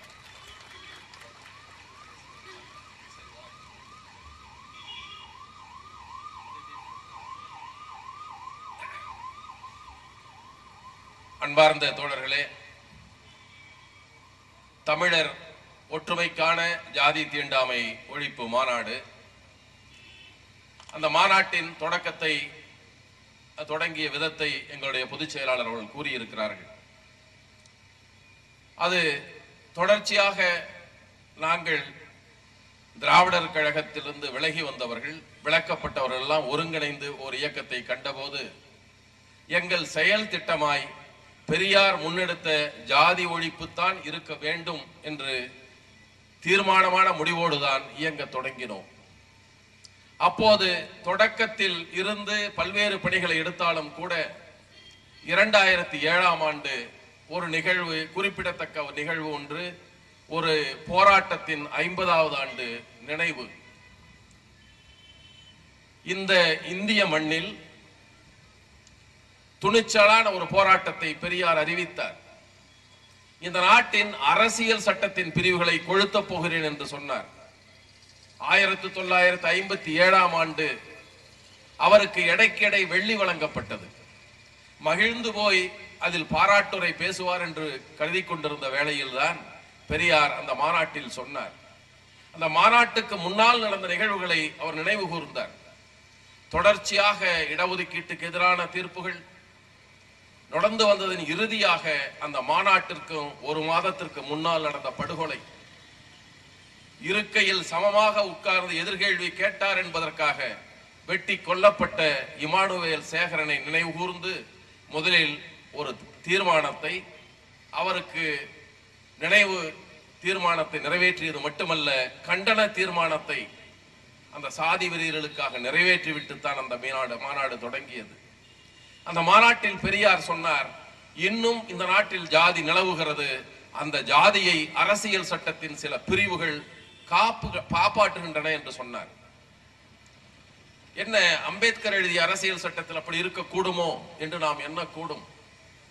அம்பேத்கரை அவர்கள் எழுத விடவில்லை. அவரே சொன்னார், பேனாவை நான் பிடித்துக் கொண்டிருந்தேன், என் கையை பார்ப்பனர்கள் ஆட்டினார்கள் என்று சொன்னார். நாடாளுமன்றத்தில் சொன்னார், இந்த சட்டத்தை எழுதியவன் நான் தான், நண்பர்கள் தொடர்ந்து சொல்லுகிறார்கள், அதை எரிக்க போகிற முதல் ஆளாகவும் நான் தான் இருக்க போகிறேன் என்று சொன்னார். இட் சூட்ஸ் நோபடி, யாருக்கும் பொருத்தமான சட்டம், பொருத்தமில்லாத சட்டம் என்று சொன்னார். ஏனென்றால் அதில் ஒரு பிரிவை எழுதி வைத்தார், இந்த அரசியல் சட்டத்தில் எதுவெல்லாம் சட்டம் என்பதற்கு சில விளக்கங்களை கொடுத்தார்கள். அதில் விளக்கத்தை கொடுத்தார்கள். நாடாளுமன்றம் இயற்றியது சட்டம், சட்டமன்றங்கள் இயற்றுவது சட்டம், நீதிமன்றங்கள் தீர்ப்புகள் ஒரு சட்டம், அரசின் சுற்றறிக்கையில் சட்டம், அரசு ஆணைகள் சட்டம், அரசின் குறிப்புகள் கூட சட்டம். அதோடு ஒன்றை சேர்த்தார்கள், பழக்க வழக்கங்களும் சட்டத்தின் அங்கீகாரம் உள்ளவை என்று சொன்னார். இதெல்லாம் சட்டம்னா ஒரு வார்த்தையை சேர்த்தார், பழக்க வழக்கங்கள், அதுவும் சட்டம்தான். அதை வைத்துத்தான் இன்றளவும் அனைத்து சாதியும் அர்ச்சகராக முடியாது என்று பயன்படுத்துகிறார்கள். இதை பெரியார் 1929 கண்டித்து வந்திருக்கிறார். 29ஆம் ஆண்டு மாநாட்டில் பேசுகிற போது, ஆதி திராவிடர் சுயமரியாதை மாநாடு நடக்கிறது, அதில் பேசுகிறார், மக்களே, நாம் எச்சரிக்கையாக இருக்க வேண்டிய காலம் இது. இதுவரை பார்ப்பனர்கள் சாஸ்திரம் என்றான், புராணம் என்றான், கடவுள் என்றான், இப்போது பழக்க வழக்கம் என்று சொல்லை தொடங்கி இருக்கிறார்கள். நாம் எச்சரிக்கையாக இருக்க வேண்டும். அப்ப சொன்னதுதான் அது 30 காங்கிரஸ் மாநாட்டில் தீர்மானம் நிறைவேற்றினார்கள். மத நடுநிலைமை என்றார்கள், பழக்க வழக்கங்கள் என்றார்கள், பாதுகாக்கப்படும் என்றார்கள். அப்போதும் பெரியார் கண்டித்து விருதுநகர் மாநாட்டில் தீர்மானம் நிறைவேற்றினார். எனவே அதை குறிப்பிட்டு சொன்னார். அதெல்லாம் சட்டம்னா என்னடா, அப்போ நாங்கெல்லாம் பழக்க வழக்கம்னா எதுக்கு சட்டம்? வழக்கமாக நடப்பது நடந்து கொண்டு போகட்டுமே, அந்த சொல் இருக்க கூடாது. எனவே அந்த சட்ட பிரிவை எரிப்பேன் என்று நவம்பர் 3ஆம் நாள் சொன்னார். நவம்பர் 11ஆம் நாள் ஒரு சட்டத்தை புதிதாக இயற்றினார்கள். அரசியல் சட்டத்தை எரித்தால் 3 ஆண்டு வரை கடுங்காவல் தண்டனை உண்டு என்று சட்டத்தை இயற்றினார்கள். 27ஆம் தேதி எரிப்பதாக 26ஆம் தேதி எரிப்பதாக அறிவித்திருந்தார். பெரியார் சொன்னார், தோழர்களே, சட்டம் இயற்றிவிட்டார்கள், சட்டத்தில் 3 ஆண்டு தண்டனை உண்டு, எரிக்க வருவர்கள் எரிக்க வாருங்கள் என்று பெரியார் அறிக்கைவிட்டார். தோழர்களே, 12,000 பேர் எரித்தார்கள். 4,000 பேருக்கு 6 மாதம் முதல் 2 ஆண்டுகள் வரை கடும் தண்டனை கொடுக்கப்பட்டது. சிறைக்குள் தோழர்கள் 2 பேர் இறந்து போனார்கள். செத்து விடுவான் என்று விடுதலை செய்யப்பட்ட 1 மாதத்தில் இறந்தவர்கள் 13 பேர். இப்படிப்பட்ட ஒரு பெரும் போராட்டத்தை பெரியார் எப்போது எதிர்த்தார் என்றால், பெரியாரிடமிருந்து திராவிட முன்னேற்ற கழகம் பிரிந்து போய்விட்டது, இளைஞர்கள் எல்லாம் போய்விட்டார், பெரியாரிடம் யாரும் இல்லை என்று பல பேர் சொல்லிக் கொண்டிருந்தார்கள். பெரியாரை பற்றி கிண்டலாக பிரிந்து போனவர்களும் பேசினார்கள். பெரியார் என்ற கார் தான் இருக்கிறது, உள்ளே என்ஜின் இல்லை. பெரியார் என்ற தேர் இருக்கிறது, சக்கரம் இல்லை என்று சொன்னார்கள். உடனே பதில் சொன்னார்கள், பெரியார் என்ஜின் இல்லாமல் கார் ஓட்டுவார், சக்கரம் இல்லாமல் தேர் ஓட்டுவார் என்று பதில் சொன்னார்கள். ஆனால் அப்படிப்பட்ட ஒரு நிலையில் தான் இளைஞர்கள் எல்லாம் போய்விட்டார்கள் என்று சொன்ன பின்னால் 8 ஆண்டுகள் கழித்துத்தான் 12,000 பேர் 3 ஆண்டு சிறை தண்டனை என்ற போதும் எரித்தார்கள். எரிக்கப்பட்ட பல பேர் கதி செய்யவில்லை, போதிய காவல் வசதி இல்லை. எனவே அப்படிப்பட்ட போராட்டம் நடந்த 50வது ஆண்டில் நாங்கள் தஞ்சையில் ஒரு மாநாடு நடத்தினோம். அந்த மாநாட்டில் நாங்கள் எடுத்த தீர்மானம் ஒன்று, பல தீர்மானங்களை பேசினாலும் கூட ஒரு தீர்மானத்தை எடுத்தோம். பெரியார் ஜாதியை பார்க்கிற சட்ட பறிப்புகளை எரித்தார். அப்படிப்பட்ட போராட்டத்தை முன்னெடுப்பதற்கு நம்மவர்கள் இப்போது தயாராக இருப்பார்கள் என்று சொல்ல முடியாது. இப்போதெல்லாம் போராட்டம் என்றால் காலையில போராட்டம், காவல்துறையிடம் பேசிவிட்டு அவர் சொல்லுகிற இடத்தில் நின்று சொல்லுகிற முழக்கங்களை எழுப்பிவிட்டு கூப்பிட்டவுடன் சிறைக்கு போகிற போராட்டம். 10 மணிக்கு போய் 6 மணிக்கு வந்து விடலாம். ஒரு புதிய முன்னேற்றம் 2 ஆண்டுகளா 3 ஆண்டுகளா 4:30 மணிக்கு போராட்டம், 6 மணிக்கு வெளியே வந்து விடலாம். எனவே இதை அப்படி இருக்கிற சூழலில் நாம் என்ன செய்து விட முடியும்? பரவாயில்லை, நாம செய்வோம். முதலில் நாம் எடுக்க வேண்டியது இரட்டை குவளை என்ற மோசமான ஒன்றுக்கு எதிரான பரப்புரையை முதலில் செய்வோம் என்று நாங்கள் பரப்புரை பயணம் போடுவோம். அதன் இறுதியில் அடுத்த ஆண்டு நவம்பர் 26ஆம் நாள் இரட்டை குவளை உடைப்பு போராட்டத்தை ஒட்டஞ்சத்திரத்தில் நாங்கள் வைத்தோம். காரணம், அந்த பகுதியில் தான் அங்கு ஒரு அமைப்பு வைத்திருக்கிறார்கள். தெற்கெல்லாம் போனா நாட்டாண்மை என்னால் சில நாடுகள் ஒரு பகுதிக்கு ஒரு தலைவர், அவர் தான் எல்லாத்தையும் முடிவு செய்வார் என்று சொல்லுவான். அங்கு இருக்கிறது ஃபண்டு கிராமங்கள் என்று சொன்னார். ஃபண்டு கிராமம் என்றால் ஒரு 4-5 கிராமம் சேர்ந்து ஒரு தலை கிராமம், அதில் ஒரு பெரிய மனிதர், ஒரு பெரிய தனக்காரர், அவரிடம் மாதம் 100 ரூபாய் எல்லாரும் கொடுத்து விட வேண்டும், ஆதிக்க சாதியை சேர்ந்தவர்கள். அது எதற்கென்றால் வன்கொடுமை தடுப்பு சட்டத்திற்கு எதிராக வழக்காடுவதற்காக அந்த நிதி. ஒவ்வொரு கிராமத்திலும் பல லட்சம் ரூபாய்களை திரட்டி வைத்திருக்கிற கிராமம். அதற்கெல்லாம் ஒருங்கிணைப்பாளர் திராவிட முன்னேற்ற கழகத்தின் சட்டமன்ற கொறடா சக்கரபாணி தான் அதுக்கு ஒருங்கிணைப்பாளர். அவர் பழைய RSS இந்து முன்னணிக்காரர், இப்ப திமுகவில் ஒரு முன்னணி தலைவர். அவர்தான் இருந்து அதை வழிநடத்தி கொண்டிருக்கிறார். அங்க வைத்தோம். அப்போது பல நிகழ்ச்சிகள், பயணத்தின் போது நாங்கள் தங்கள் தோழர்கள் தாக்கப்பட்டார்கள், சென்ற வண்டிகளை அடித்தார்கள், நொறுக்கினார்கள். காவல்துறை வழக்கு போடல, ஏன்னா சட்டமன்ற கொறடா திமுக ஆளுங்கட்சி.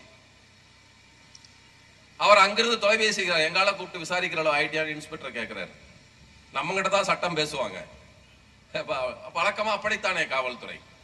எனவே அவர்களிடம் பேச முடியும். அந்த வேளையில் எடுத்தோம். அதற்கு அடுத்து தொடர்ச்சியான அதை பற்றிய செய்திகள் போடும்போது அப்ப போலீஸ் எல்லாம் சொல்லிச்சு, இங்க ஊர்ல தீண்டாமையே இல்ல, சில பேர் விளம்பரத்துக்காக பேசிக்கிறான், சில பேர் வசூலுக்காக பேசுறான்னா. உங்களுக்கு தாயா வசூல் வருது இல்லை வழக்கு போட்டா? எங்களுக்கா? நாங்க எங்க ஊருக்கு பக்கத்துல ஒரு வழக்கு, மசக்கம் ஊரு, அங்க போய் நாங்கள் பட்டியலை வெளியிட்டோம். பட்டியல் எடுத்துக்கிட்டு போலீஸ் அந்த ஊருக்கு போயிடுச்சு. கடைக்கார் 4 கடை, 4 கடைக்கு 40,000 ரூபாய் வாங்கிட்டு வந்துட்டாங்க. எங்க ஆளுங்க போராட்டத்துக்கு, தம்பி நானே சொல்லுதான் எடுத்துட்டோம்லப்பா, போலீஸ்காரர் 40,000 ரூபாய் வாங்கிட்டு போயிட்டாரு. எங்கள் போராட்டத்தன்று நாங்கள் போராட போன எங்களை கைது செய்தார்கள். தொடர்ச்சியாக நாங்கள் எல்லா கூட்டங்களிலும் பேசினோம். சட்டவிரோதமான இரட்டை கவலையை நாங்கள் அகற்றுவோம் என்று சொல்லவில்லை, அகற்றுங்கள் என்று கோரிக்கை வைப்பில்லை, உடைப்போம் என்று அறிவித்தோம். உடைத்தால் நீ வழக்கு போடு, சட்டவிரோதமாக இருப்பதை நாங்கள் உடைக்கிறோம், சட்டத்தை நிறைவேற்ற நாங்கள் துணை நிற்கிறோமே தவிர எதிராக செய்யவில்லை. காவல்துறை என்ன செய்கிறது பார்ப்போம். சட்ட விரோதமான குவைகளை அகற்ற உதவுதா அல்லது அகற்ற போகிற நம்மை கைது செய்தா பார்ப்போம் என்று சொன்னார்கள். யார் பக்கம் அரசு தெரிந்து கொள்ளலாம் என்றோம். யார் பக்கம் அரசு என்று தெரிந்தது. நவம்பர் 26 எங்களை கைது செய்தார்கள். கைது செய்யப்போ எங்க 500 தோழர்கள் எங்கள் கைது செய்தார்கள். ஆனாலும் அதையும் மீறி சில ஊர்களில் போய் எங்கள் தோழர்கள் கடையில் இருந்த தேநீர் கடைகளை உள் கிராமங்கள்லாம் போய் உடைத்து விட்டார்கள். இப்போ ஒரு கடையில ஒரு வயதான அம்மா சொல்லிருக்காங்க, ஆமா தம்பி, போலீஸ்காரர் வந்து சொல்லிட்டு தான் போனாரு, இந்த பெரியார் கட்சிக்காரர் வருவாங்க, நாளைக்கு ஒரு நாள் மட்டும் 2 டம்ளர் வைக்காதீங்கன்னு சொல்லிட்டு தான் போனாரு போலீஸ்காரர். இதுதான் நம்ம யோகிதை, காவல்துறை யோகிதை, இதுதான் யோகிதை. இப்படிப்பட்டவர்கள் தான் இருக்கிறார்கள். அவங்க தான் சட்டத்தை பாதுகாக்கிறார்கள். சட்டம் ஒழுங்கை நம்மளாம் கூட்டம் போட்டாவே சட்ட ஒழுங்கு கெட்டு போயிருக்கிறான். எப்படியோ இருக்கட்டும் தோழர்களே. அதற்கு அடுத்ததாக நாம் இப்படிப்பட்ட பரப்புரையை நாங்கள் மேற்கொண்ட போதுதான் திராவிடர் இயக்க 100ஆண்டு விழா என்று ஒன்று வந்தது. பல பேர் பேசினார்கள். நாங்கள் கூட அதில் கொஞ்சம் கருத்து வேறுபாடு எங்களுக்கு உண்டு. அது திராவிடர் இயக்க 100ஆண்டு விழாவா, பார்ப்பனல்லாத சங்கத்தினுடைய 100ஆண்டு விழாவா என்றால் அது பார்ப்பனல்லாத சங்கத்தினுடைய 100ஆண்டு விழா தான். அது ஒன்றும் இதனுடைய 100ஆண்டு விழாவாக நாம் ஏற்றுக்கொள்ள முடியாது. இருந்தாலும் சரி, அப்போது நாங்கள் ஒன்றை சொன்னோம்.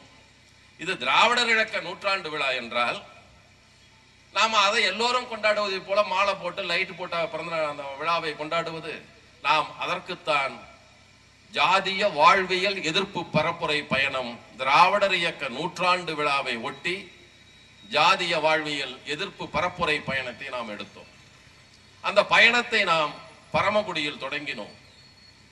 ஏப்ரல் 14ஆம் நாள் புரட்சியாளர் அம்பேத்கருடைய பிறந்த நாளில் சாதியவாதிகளால் கொல்லப்பட்ட ஜாதிய எதிர்ப்பு போராளி இமானுவேல் சேகர் நினைவிடத்தில் உறுதிமொழி எடுத்துத்தான் அந்த பயணத்தை தொடங்கினோம். மேலவளவு முருகேசன் நினைவிடத்திற்கு போய் செடந்தாளி முருகேசனுடைய அந்த இடத்திலே நாங்கள் பயணத்தை நிறைவு செய்தோம். அன்று திருப்பூர் மாநாடு, திருப்பூரில் நடந்த அந்த நிறைவு விழா மாநாட்டில் தான் நாம் சில தீர்மானங்களை நிறைவேற்றினோம். அந்த தீர்மானங்களை ஒட்டித்தான் அது நாங்கள் அப்போது திராவிடர் கழக பெரியார் திராவிடர் கழகமாக இயங்கிய போது அதை ஒட்டி அந்த தீர்மானங்கள் அப்போது நிறைவேற்றப்பட்டன. அதில் எடுத்த தீர்மானங்களை தான் இப்போது தோழர்கள் எல்லாம் சுட்டி காட்டினார்கள். எங்கள் துண்டறிக்கையில் நீங்கள் பார்த்திருக்க கூடும். அதில் நாங்கள் எடுத்த தீர்மானம் இந்த ஜாதியை காப்பாற்றுகிற வகையில் இருக்கிற பலவற்றை சுட்டிக்காட்டி தீர்மானங்களை போட்டோம். அது தமிழ் பேரரசர் காலத்திலிருந்து இன்று வரை நிலைத்திருக்கும் ஊர் சேரி என்ற இரட்டை வாழ்விடங்களை, வாழ்விட தீண்டாமையை ஒழிக்கும் வகையிலும், தாழ்த்தப்பட்ட சமுதாய மக்களுக்கு தனியாக சேரி இருப்பதை தடை செய்ய வேண்டும் என்றெல்லாம் அந்த தீர்மானத்தை போட்டு அரசு கட்டி கொடுக்கும் தொகுப்பு வீடுகளை, அரசு செலவில் அமைத்து தரும் தாழ்த்தப்பட்டோர் குடியிருப்புகளை பெரியார் தொடக்கத்திலிருந்து சொல்லி வந்தார். குறிப்பாக 71ஆம் ஆண்டு தொகுப்பு வீடுகள் என்று கலைஞர் அறிவித்த போது பெரியார் சொன்னார். ஏன்னா அவர் நம்முடைய தோழர், நம்மகிட்ட இருந்து போனால ஏதோ ஒண்ணு கொள்கை கொஞ்சம் இருக்கும்னு நினைச்சிட்டு இருந்தார். அவர் நம்பிக்கொண்டிருந்தார். பல நம்பிக்கைகள் பொய்த்து போய்விடவில்லையா? அவர் அப்ப ஒரு கோரிக்கையை வைத்தார். தயவு செய்து நீங்கள் கட்டி கொடுக்கும் அந்த வாழ்விடங்களை, தொகுப்பு வீடுகளை ஊருக்குள் கட்டி கொடுங்கள். இடம் இல்லை என்று சொன்னால் அடுக்குமாடிகளாவது கட்டி கொடுங்கள், ஊருக்கு வெளியே தனியாக கட்டி கொடுக்காதீர்கள். இது பெரியார் 26, 27 இருந்து சொல்லுகிற செய்தி. பெரியார் காங்கிரஸ் தலைவராக இருந்த போது தீண்டாமை ஒழிப்பு நிதியிலிருந்து பெரியாருக்கு தமிழ்நாடு காங்கிரஸ் கமிட்டிக்கு 48,000 ரூபாய் அனுப்பி வைத்தார்களாம். பெரியார் அப்படியே திருப்பி அனுப்பினாராம். எதுக்கு அந்த நிதி என்றால், தாழ்த்தப்பட்டவர்களுக்கு தனி கிணறு வெட்டி கொடுங்கள், தாழ்த்தப்பட்டவர்கள் வணங்குவதற்கு தனி கோயில் கட்டி கொடுங்கள் என்றுதான் அந்த நிதி அனுப்பப்பட்டது. பெரியார் சொன்னாராம், இது தாழ்த்தப்பட்ட மக்களை மற்றவரிடமிருந்து பிரிக்கிற, நிரந்தரமாக பிரிக்கிற முயற்சி, நான் உடன்பட முடியாது என்று திருப்பி அனுப்பினாராம். வேண்டுமானால் காங்கிரஸ் பொது கிணற்றில் நீரெடுக்க போராடட்டும், பொது கோயிலில் வழிபடுவதற்கு போராடட்டும், இதை நான் ஏற்றுக்கொள்ள மாட்டேன் என்று 26இல் சொன்ன பெரியார் தான் அதை 71இல் சொன்னார். நிறைவேறவில்லை. அதை நாங்கள் ஒரு கோரிக்கையாக வைத்தோம். இனிமேலாவது அப்படி கட்டிக் கொடுக்க வேண்டும் என்பது போல பலவற்றை சொன்னோம். அதுதான் சாதி மறுப்பு திருமண தம்பதியருக்கு பிறக்கும் குழந்தைகளுக்கு தனி இடஒதுக்கீடு தர வேண்டும் என்ற கோரிக்கை. இப்போதும் ஏதாவது ஒரு ஜாதியைத்தான் போட்டுக்கொள்ள வேண்டும். கொள்கைக்காக நடக்கிற, கொள்கை சார்ந்து நடக்கிற சாதி மறுப்பு திருமணங்கள் குறைவு. அப்படி நடந்தாலும் கொஞ்ச நாள் கழிச்சு பெற்றோர்களில் இருவரில் ஒருவர் சாதியில் குழந்தையை கொடுத்து மீண்டும் அதை ரெகுலரைஸ் பண்ணிக்கிறது. எனவே அப்படி இல்லாமல், அந்த நெருக்கடிக்கு ஆளாகாமல், ஏதாவது ஒரு சாதி அடையாளத்தை அவர்களுக்கு போடாமல், சாதி அற்றோராக ஏதாவது ஒரு பேர், மனிதர்கள் கூட பேர் கொடுங்க, ஏதாவது ஒரு பெயரில் தனி ஒதுக்கீடு அவர்களுக்கு கொடுக்க வேண்டும் என்ற கோரிக்கை. அதே போல இடஒதுக்கீட்டை தவிர வேறு எந்த வடிவிலும் ஜாதி அடையாளப்படுத்தும் ஊர்களின் பெயர்கள், தெருக்களின் பெயர்கள், வணிக நிறுவனங்களின் பெயர் இருக்கக்கூடாது. எம்ஜிஆர் ஒரே நாள் எடுத்தார் அரசாணை போட்டு. எம்ஜிஆர் காலத்தில் எந்த ஜாதி பெயர் எந்த தெருவுக்கும் இருக்கக்கூடாதுன்னாரு. குட்டி மேஸ்திரியோ குட்டி தெருன்னு தான் போட்டான். உடனே அதோட அன்னைக்கே விட்டு ஒரே நாள்ல முடிந்தது. அதை ஏன் செய்ய முடியாது? செய்ய முடியும், ஆனால் அரசுகள் செய்வதில்லை. எனவே அதை ஒரு தீர்மானமாக போட்டோம். இப்ப என்ன பேசுறான்னா, இடஒதுக்கீட்டுக்கு ஜாதியை போடுறதான் பேசுறான். பாப்பாம் பேசுறது நம்மளும் பேசிட்டு திரியிறான். பள்ளிக்கூடத்துல போனா முதல்ல ஜாதி தான் கேட்கறாங்க. மடையா கேட்கிற ஜாதி என்ன ஊருக்குள்ளே கொண்டு போய் சொல்றான். தலைமை ஆசிரியரும் மாணவரும் பெற்றோரும் மட்டும் இருந்த போது கேட்கிற ஜாதி, கேட்டு எழுதிய விவரத்தை அலமாரியில வச்சா நீ பள்ளியை விட்டு போற போதுதான் திருப்பி எடுக்கிறாரு. அந்த ஜாதியை பத்தி எல்லாம் பேசுவான். ஊர்ல திருமணத்தில், திருவிழாக்களில், எல்லாவற்றிலும் இருக்கிற அந்த ஜாதியை யாரும் பேசுவதில்லை. எனவே அதுக்கு மட்டும் ஜாதி இருக்கலாம், வேறு எதற்கும் ஜாதி அடையாளம் கூடாது என்ற ஒரு தீர்மானம். அதே போல திருமணத்து துணை தேடும் மையங்கள்லாம் போடுவான். இது பிராமின் சொல்லி, SC ST தவிர இதையெல்லாம் வருகிற விளம்பரங்களை தடை செய்ய வேண்டும் என்ற ஒரு தீர்மானம். அதே போல டாக்டர் அம்பேத்கர் எழுதிய ஜாதியை ஒழிக்க வழி என்ற நூலை துணைப்பாட நூலாக கல்லூரிகளில், உயர்நிலைப் பள்ளிகளில் வைக்க வேண்டும். பெரியார் எழுதிய அம்பேத்கர் அவர்களுடைய நூல் வரிசைகள் 37 தொகுதி, பெரியாருடைய குடியரசு 49 வரைக்கும் வந்திருக்கிறது. அதை வெளியிடப்பட்டிருக்கிறது. நாங்களும் வெளியிட்டு இருக்கோம், திராவிடர் கழகம் வெளியிட்டு இருக்கிறது. இவற்றை நீங்கள் எடுத்து வைக்க வேண்டும், நூலகங்களில் வைக்க வேண்டும். அதே போல ஜாதி ஒழிப்புக்கென்று தனி அமைச்சகம் என்றெல்லாம் தீர்மானங்கள் நிறைவேற்றினோம். அதிலேதான் இறுதியாக நிறைவேற்றினோம், இந்த ஜாதியை பாதுகாக்கிற, அதுக்கு அடித்தளமாய் இருந்திருக்கிற மனுசாஸ்திரத்தை எரிக்கிற போராட்டத்தை நவம்பர் 26இல் வைப்போம் என்று சொன்னோம். ஆனால் அப்போது இயக்கம் கொஞ்சம் நாம எடுத்து போன செயல் திட்டங்களை எடுத்து செல்வதற்கு சில தடங்கல்கள் இருந்தது. எனவே தனி இயக்கம் கண்டோம். இப்பொழுது நாங்கள் கட்டுப்பாடு இல்லாமல், தட்டுப்பாடு எதுவும், தடை எதுவும் இல்லாமல் எங்கள் கொள்கையை எடுத்து செல்ல முடிகிறது. எனவே மீண்டும் அதை டிசம்பர் மாதம் உறுதிப்படுத்தி அதைத்தான் மண்டல மாநாடுகளாக நாங்கள் சொல்லிக் கொண்டிருக்கிறோம். அந்த நடந்த மாநாட்டில் நாங்கள் என்ன சொன்னோம்? காரணம், திராவிடர் இயக்க நூற்றாண்டு விழா என்கிற போது ஒரு செய்தியை சொல்லியாக வேண்டும். பெரியார் நவம்பர் 1925 தான் காங்கிரஸ் விட்டு வெளியே வந்தார். அப்புறம் தான் சுயமரியாதை இயக்கம் செயல்பட தொடங்கியது. ஆனால் அவர் 8ஆம் மாதம் காங்கிரஸ் கட்சியில் இருந்த போதே ஒன்று எழுதுகிறார். நாகப்பட்டினத்தில் திராவிடர் சங்கம் என்று ஒரு அமைப்பு தொடங்கப்பட்டிருக்கிறது. அதை பற்றி பெரியார் ஒரு சிறு குறிப்பு துணை தலையங்கம் ஒன்று எழுதுகிறார். அதில் சொல்றாரு, நாகப்பட்டினத்தில் திராவிடர் சங்கம் என ஒரு சங்கம் நிறுவப்பட்டிருப்பதாக தெரிய வருகிறது. ஆனால் முன்பு பிராமணர் அல்லாதார் சங்கம் என்ற பெயருடன் இருந்த ஒரு சங்கத்தையே திராவிட சங்கம் என பெயர் மாற்றி புதிதாக நிர்வாக உத்தியோகஸ்தர்கள் தேர்ந்தெடுக்கப்பட்டிருக்கிறார்கள். அதெல்லாம் சொல்லிட்டு சொல்றாரு, நீ எல்லாம் மற்றதெல்லாம் சொல்லு, சங்கத்தின் அங்கத்தினராய் இருப்பவர்களுக்கு மனிதன் பிறவியில் உயர்வு தாழ்வும் தீண்டாமையும் இல்லை என்றும் ஒரு தீர்மானம் செய்திருப்பார்கள். ஆனால் புதுச்சங்கம் ஏற்படுத்துவது சரி என்று சொல்வேன். திராவிடர் சங்கம் நீ பேர் வைக்கணும்னா தீண்டாமை ஜாதிக்கு எதிராக தீர்மானம் நிறைவேற்றினா ஏத்துக்குவேன். நீ கதர்கட்டுன்னு போட்டிருக்கிற, பார்ப்பானுக்கு எதிராக, அது என்னடா அது? ஜாதி இல்லை, ஜாதி தீண்டாமை இல்லை, அதை எதிர்த்து ஒரு தீர்மானம் நிறைவேற்றினா திராவிடர் சங்கம்னு பேர் வச்சதுக்கு நியாயம், இல்லைன்னா பார்ப்பனலாதார் சங்கனே வச்சுக்கோ. அப்ப பார்ப்பனலாதார் இயக்கத்திற்கும் திராவிடர் இயக்கத்திற்கும் உள்ள வேறுபாட்டை நீங்கள் புரிந்து கொள்ள வேண்டும். திராவிடர் இயக்கம் பல பேர் பேசி திரிகிறார்கள். திராவிடர் இயக்கம்னா இப்படிதாங்க, இங்கெல்லாம் மலை தெலுங்க வந்துட்டான், ஆந்திராகாரன் வந்துட்டான், பெரியார் கன்னடம் அதுதாங்க பேசுறாரு, திராவிடர்னா எல்லாம் வந்துடுறாங்க, எல்லாம் பேசிட்டு திரிகிறான். ராமதாசும் பேசணும், தமிழர்கள் தான் தமிழ்நாட்டை ஆள வேண்டும், மற்றவங்களாம் துரத்தி விட வேண்டும். அதனாலதான் ஜாதி சங்க கூட்டம் நடத்தினார் மதுரையில. நாயுடு சங்க தலைவர் ஜெயக்குமார் கேட்டார், ஏங்க நீங்க முதல்ல தெலுங்கெல்லாம் கூடாது, நீங்களா எங்களை வச்சுக்குவீங்களா, கடைசி வரைக்கும் கழட்டி விட்டுருவீங்களான்னு அவர் பேசினார். பத்திரிகையிலே போட்டிருந்தான், இல்ல இனிமேல் பேச மாட்டாங்க. அந்த ஆள் எதைத்தான் சொன்னாரு? சவுக்கால அடிங்கன்னாரு. ஊழல் செஞ்சா எங்க வீட்டுல யாராவது பதவிக்கு போனா சவுக்கால அடிங்கன்னாரு. பாவம், ராமதாஸ் தோல் இல்லாம தான் சுத்துவார், ஊர்ல ரத்தமா தான் இருக்க உடம்பெல்லாம். அப்படி இருந்திருந்தார். சொல்லுவார், அவ்வளவுதான், விட்டுருவார், அவ்வளவுதான். அவருக்கு அப்போதைக்கு என்ன வேணுமோ அதை சொல்லுவார்.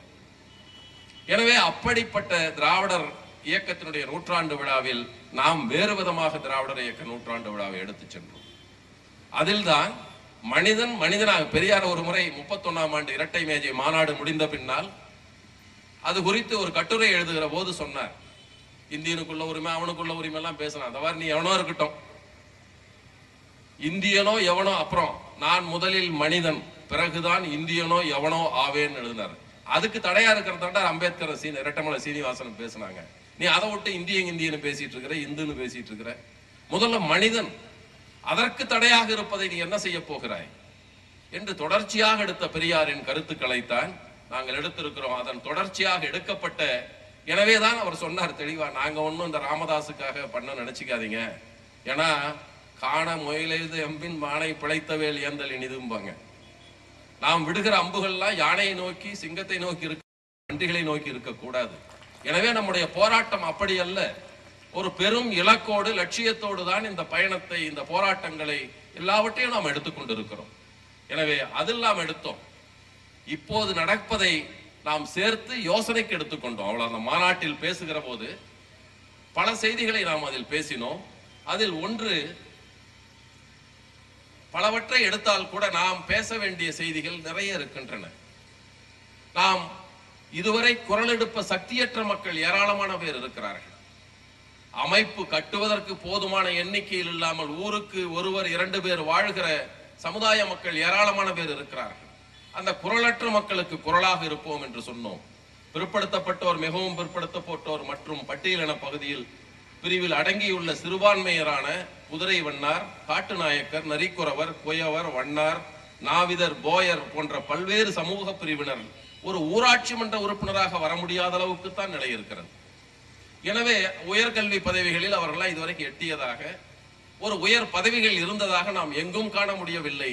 அந்த குரலற்ற மக்களுக்கு குரலாய் நாம் இருப்போம் என்று ஒரு தீர்மானத்தை எடுத்தோம். அதே போல தோழர்களே,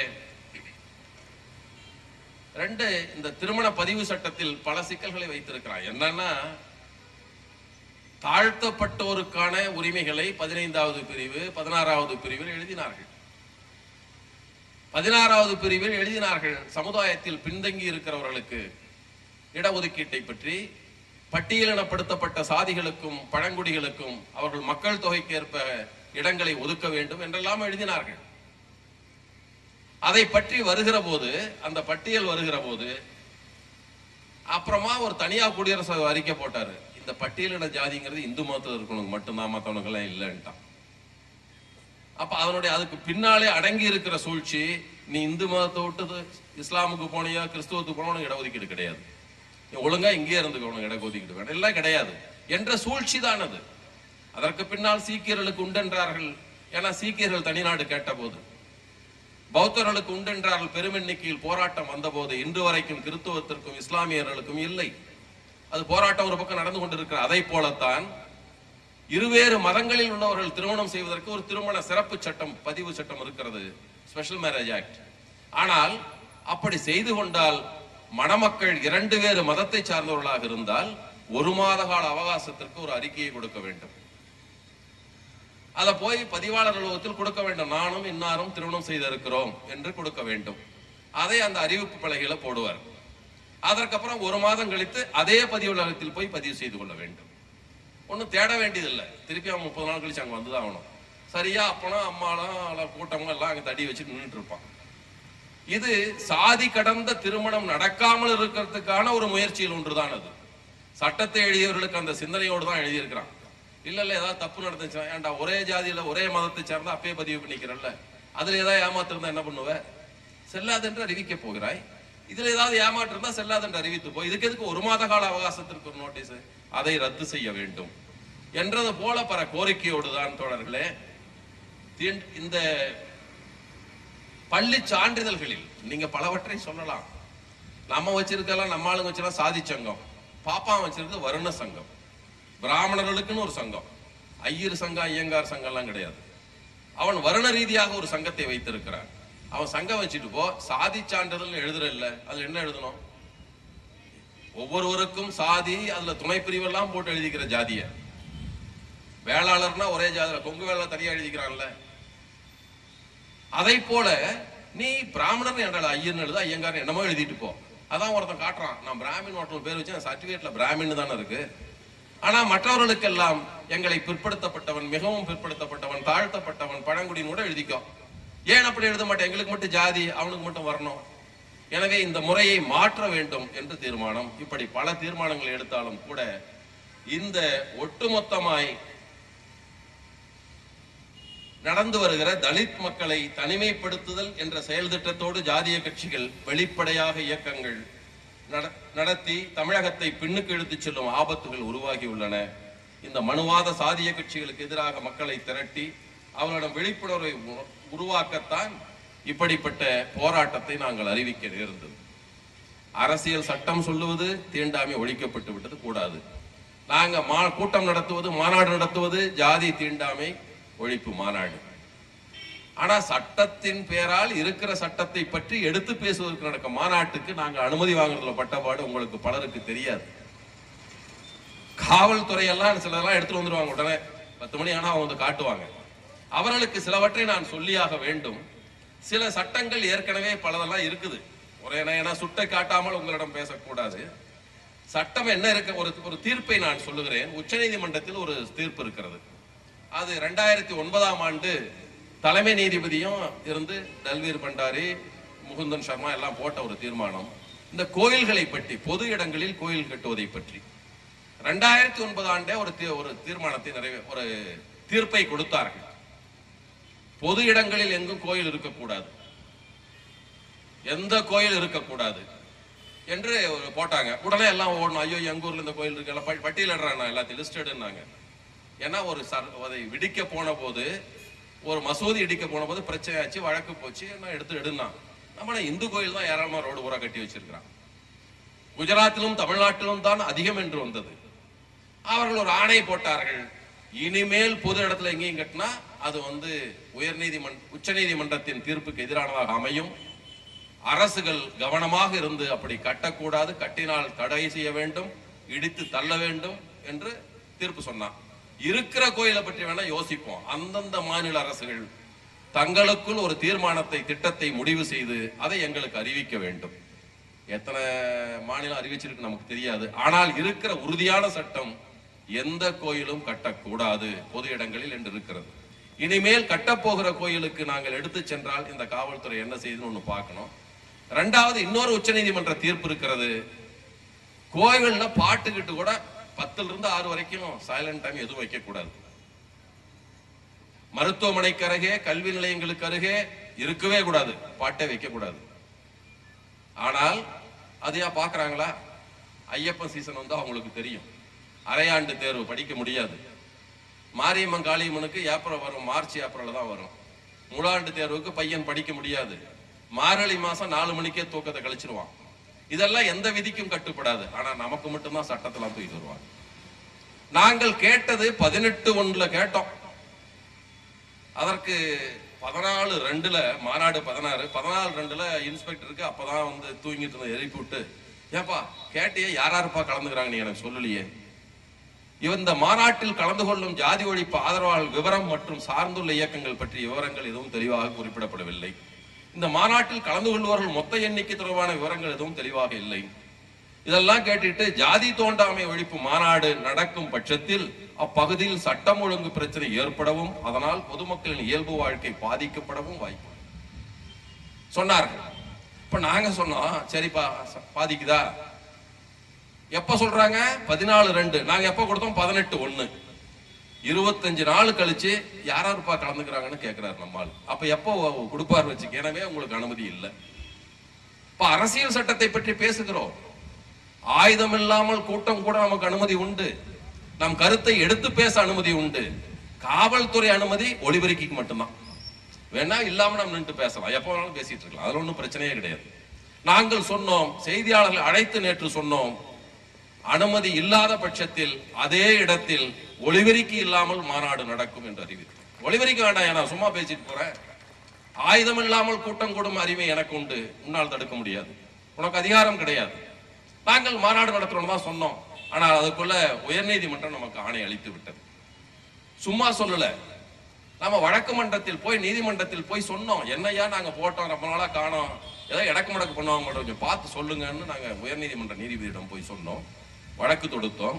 வழக்கு தொடுத்த போலதான் அவசரமா மறுக்கிறாங்க. அது வரைக்கும் பேசாமல் இருந்தவர்கள் அனுமதி இல்லைன்னா குடியா எழுதினு தான் கேட்டோம். வேண்டாம், கொடுத்தா ஆகணும்னு கெஞ்சில, நாங்க குடு, எழுதி கொடுன்னு தான் கேட்டோம். உச்ச நீதிமன்ற நீதிபதி சொன்னால் இந்த அதிக பிரசிங் தரமா தான் இன்ஸ்பெக்டர் பண்ணியிருக்கிறார். இருந்தாலும் இங்க வழக்கு வந்துருச்சு, என்ன பண்றாரு? ரொம்ப கடுமையான சொற்களால் சொல்றார்.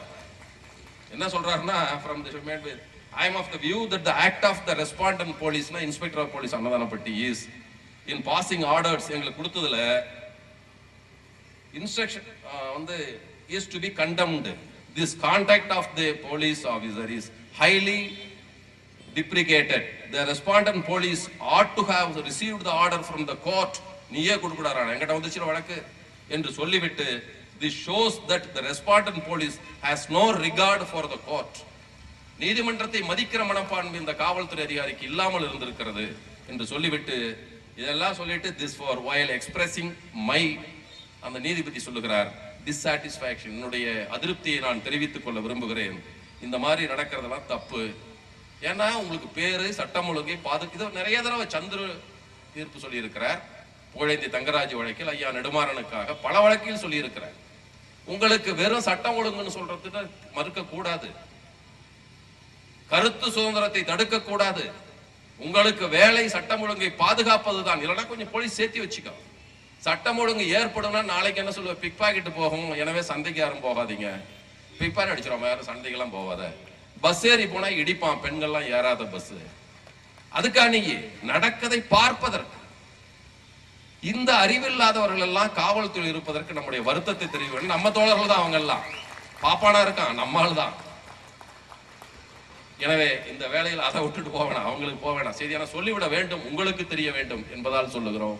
அருமை தோழர்களே, இன்றுதான் இந்த சட்ட எரிப்பு, இந்த மனுசாஸ்திர எரிப்பு போராட்டத்தை பற்றி மனுசாஸ்திரம் சொல்லுகிற செய்தியை, இதை பெரியாரும் புரட்சியாளர் அம்பேத்கரும் 1927 எரிச்சாங்க. 2 தலைவர்களும் ஏறத்தாழ ஒரே காலகட்டத்தில். பெரியார் டிசம்பர் மாதம் முதல் வாரம் தமிழ்நாடு எங்கும் எரித்தார், கடைசி வாரத்தில் புரட்சியாளர் அம்பேத்கர் அங்கு மகத் குளத்தில் எரித்தார். அப்பெல்லாம் செய்தி தொடர்பு இல்லை, அவங்க தனித்தனியா அரிச்சுக்கிட்டாங்க. 22ஆம் ஆண்டு காங்கிரஸ்காரராக இருந்த போதே எரிக்க வேண்டும் என்று சொன்னார். மனுசாஸ்திரத்தை பற்றி ஏராளமான கட்டுரைகளை பெரியார் எழுதியிருக்கிறார். காங்கிரஸ்காரராக இருந்து காரைக்குடி மாநாடு காங்கிரஸ் மாநாட்டுக்கு தலைவர் பெரியார். வழக்கமா நீங்க சொல்லலாம், பெரியார் வந்து கட்சி ஆரம்பிச்சுட்டாங்க, ஜாதி இல்லைன்னாரு. என்ன, அவர் காங்கிரஸ் மாநாட்டுக்கு தலைமை தாங்குகிற போதே அதில் ஒன்று பேசுகிறார் பெரியார். என்னையா நீ போய் ஒருத்தனை என்னன்னு சூத்திரன்ற நீ தாழ்த்தப்பட்டவங்க எதிராக மோசமான ஜாதின்னு பெரியார் சொன்னார். சூத்திரனா என்ன அர்த்தம் தெரியுமா? மனுசாஸ்திரம் படிச்சிருக்கியா? சூத்திரன்னா தேவடியா மகன் அர்த்தம்டா. பள்ளன்னா பறையனா அப்படி இல்ல. பெரியார் சொன்னார், ஒரு வாழ்கிற இடத்தின் காரணமாக பள்ளத்தில் வாழ்ந்தால் பன்னனாக இருக்கலாம், பறை இசைத்ததால் பறையனாக இருக்கலாம். காரணம் இருக்கு. தேவடியா மகன்னா என்னடா உனக்கு காரணம் இருக்குன்னார். என்னை யாராவது கேட்டால் என்னை சூத்திரன் என்று சொன்னால் ஒத்துக்கொள்ள மாட்டேன், பறையம் பல்லனா ஏத்துக்குவேன், அது நான் கௌரவமான பேருன்னு பெரியார் சொன்னார். எப்ப காங்கிரஸ்காரா இருந்தப்ப சொன்னார். நீங்கள் சுத்தமாக இல்லை என்று பேசுகிறீர்கள். நீ குடிக்க தண்ணி கொடுக்காம குளத்தை திறந்து விடாம பொது கிணத்துல இறங்க விடாம குடிக்கவே தண்ணி விடாத நீ குளிக்கலன்னு சொல்றது என்ன யோகிதை இருக்குன்னு பெரியார் கேட்டார். உனக்கு என்னடா யோகிதை இருக்கு சொல்றதுக்கு? குடிக்கவே தண்ணி உள்ள நீ குளிக்கலன்னு கேட்கறதுக்கு உண்மைய தப்பு உங்களுதான் என்று கேட்டார். எப்ப காரைக்குடி காங்கிரஸ் மாநாட்டில் பெரியார் காங்கிரஸ் வந்தது நவம்பர் மாசம். ஜூன் மாசம் காரைக்குடி ஜில்லா காங்கிரஸ் மாநாடு பெரியார் தலைமையில் நடக்கிறது. தலைமை தாங்கிய பெரியார் உரையில் சொன்னார். அவரை சொன்னார்கள், நீ வந்து குளிக்கிறது இல்லைன்னா ஏண்டா அது மன்னிக்கணும், மாட்டுக்கறி சாப்பிட்றான், அடுத்தது குடிக்கிறான்னா. சரி, உண்மைதான், குடிக்கிறாங்க, உண்மைதான். கழுப்புக்கு அலுப்புக்கு குடிக்க கூடும். உணவுக்காக புரதச்சத்தான உணவு கிடைக்கவில்லை, அதிக புரதத்துக்கு குடிக்க சாப்பிடக்கூடும்.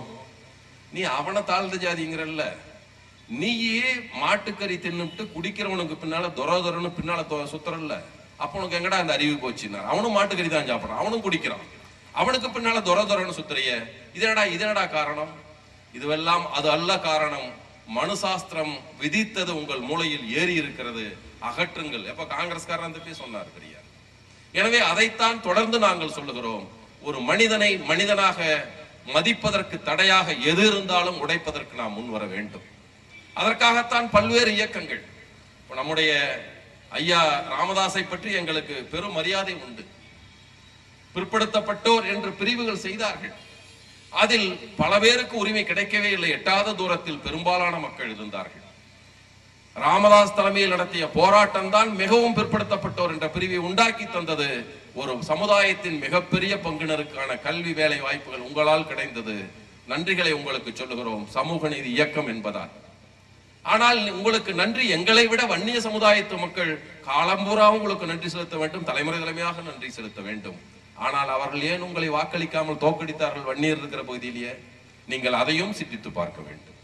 நாங்கள் பாராட்டுகிறோம், ஆனால் உங்களை அந்த மக்கள் ஏன் ஏற்றுக்கொள்ளவில்லை என்பதை சிந்தித்து பார்க்க வேண்டும். சுயநல போக்கு மிஞ்சி போகிற போது மக்கள் யாரையும் ஏற்றுக்கொள்ள மாட்டார்கள், தள்ளிவிடுவார். இப்ப நான் சிலவற்றை சொல்லியாக வேண்டும். நாங்கள் தாழ்த்தப்பட்ட மக்களோடு மட்டும் நிற்பதாக கருதி கொள்ள வேண்டாம். பிற்படுத்தப்பட்டவர்கள் சிக்கல் என்றால் வருவோம். மனிதன் என்ற அடிப்படையில் யாருக்காவது ஆபத்து என்றாலும் போகத்தான் செய்வோம். பிற்படுத்தப்பட்டோருக்கு 27 விழுக்காடு இடஒதுக்கீடு என்ற ஒரு சட்டம் விபி சிங் அவர்தான் பெரிய பலவற்றை செய்தார். காவிரி நடுவர் மன்றத்தை அவருக்கு ஒரு நாடாளுமன்ற உறுப்பினர் கூட கொடுக்காத நம்ம தமிழ்நாட்டுக்கு ஒரு அமைச்சரையும் கொடுத்து கேபினெட் மந்திரியும் கொடுத்து காவிரி நடுவர் மன்றத்தை அவர்தான் அமைத்தார். அவர் கட்சியான கர்நாடகத்தில் ஆளுங்கட்சி. ஒரு ஜனநாயகவாதியாக இருந்தார். அவர்தான் இந்த சட்டத்தை, வன்கொடுமை தடுப்பு சட்டத்தை கொண்டு வந்தார். அவர் மகாராஜா, உண்மையான சத்திரியர், இந்த சத்திரியில் உண்மையான சத்திரிய ஜாதியை சேர்ந்தவர். ஏன்னா உங்களுக்கு இன்னொன்னு சொல்லிவிட வேண்டும், அவங்க பேருக்கு பின்னால பலதெல்லாம் போட்டுக்கிறான். வைசிய செட்டியார் நம்மால் போட்டுக்குவான், நான் சத்திரியருமா, மொத்தம் விஸ்வ பிராமணரும்பா. இந்த வழக்கை எடுத்துக்கிட்டு தான் செட்டியாரெல்லாம் போனான். நான் சூத்திரெல்லாம் கிடையாது, நானெல்லாம் பெரிய ஜாதிக்காரன் வைசியர்னு போனான். உச்ச நீதிமன்றத்தில் தீர்ப்பு சொன்னான், விந்திய மலைக்கு தெக்க எவனுமே இல்லடா, பிராமணனை விட்டால் சூத்திரம் தான் இருக்கிறான். தெளிவாக தீர்ப்பு சொன்னான். விந்தியத்திற்கு வடக்க தாண்டா மத்தவன்லாம், இங்க சத்திரியரும் இல்லை, வைசியரும் இல்லை, பிராமணரும் சூத்திரரும் என்ற இரண்டு சமுதாயங்கள் தான் இங்க இருக்கின்றன. அதுக்கு சட்ட புஸ்தத்தை பார்த்து சொன்னா புராணத்துல சொல்லி இருக்கிறாங்களாம். பரசுராமர் எல்லா ராஜாக்களையும் 21 தலைமுறைக்கு அரசு சத்திரியர்களையும் வைசியர்களையும் அழிச்சிட்டாராம். நம்ம உச்ச நீதிமன்ற நீதிபதி அதை பார்த்து தீர்ப்பு சொன்னார். எனவே இங்கு சூத்திரர்கள் தான் இருக்கிறார்கள், சத்திரியெல்லாம் யாரும் கிடையாது. சத்திரியர் இல்லை, அதை ஏற்றுக்கும் மனுசாஸ்திரத்தை எரிப்பவன் தான் சத்திரியர் என்று சொல்லுவார். சத்திரியர்னை ஏத்துக்கிட்டா தீர்ப்பை ஏற்றுக்கொள்ள வேண்டும், நீ சூத்திரன் என்று ஏற்றுக்கொள்ள வேண்டும். கோபமா நாங்க சொல்ல விரும்புகிற சொற்களை சொல்வதற்கு வாய்ப்பாக போய்விடும். எனவே தான் சொல்லுகிறோம், அந்த பிற்படுத்தப்பட்ட மக்களுக்கு 27% இடஒதுக்கீட்டுக்கு போராடிய போது கொடுக்கவில்லை. நான் ஒரு பட்டியலை மட்டும் உங்களுக்கு படிக்கிறேன் தோழர்களே. யாரு கீழ் ஜாதி நீங்க தெரிஞ்சுக்கங்க. முதல்நிலை பதவி எங்க மத்திய அரசு பணிகளில் முதல்நிலை பதவிகளில் SC ST அவங்க 22.5 விழுக்காடு அவர்களுக்கு இடம் கொடுக்க வேண்டும். அவர்கள் இருப்பது 17.39% அவர்கள் இருக்கிறார்கள்.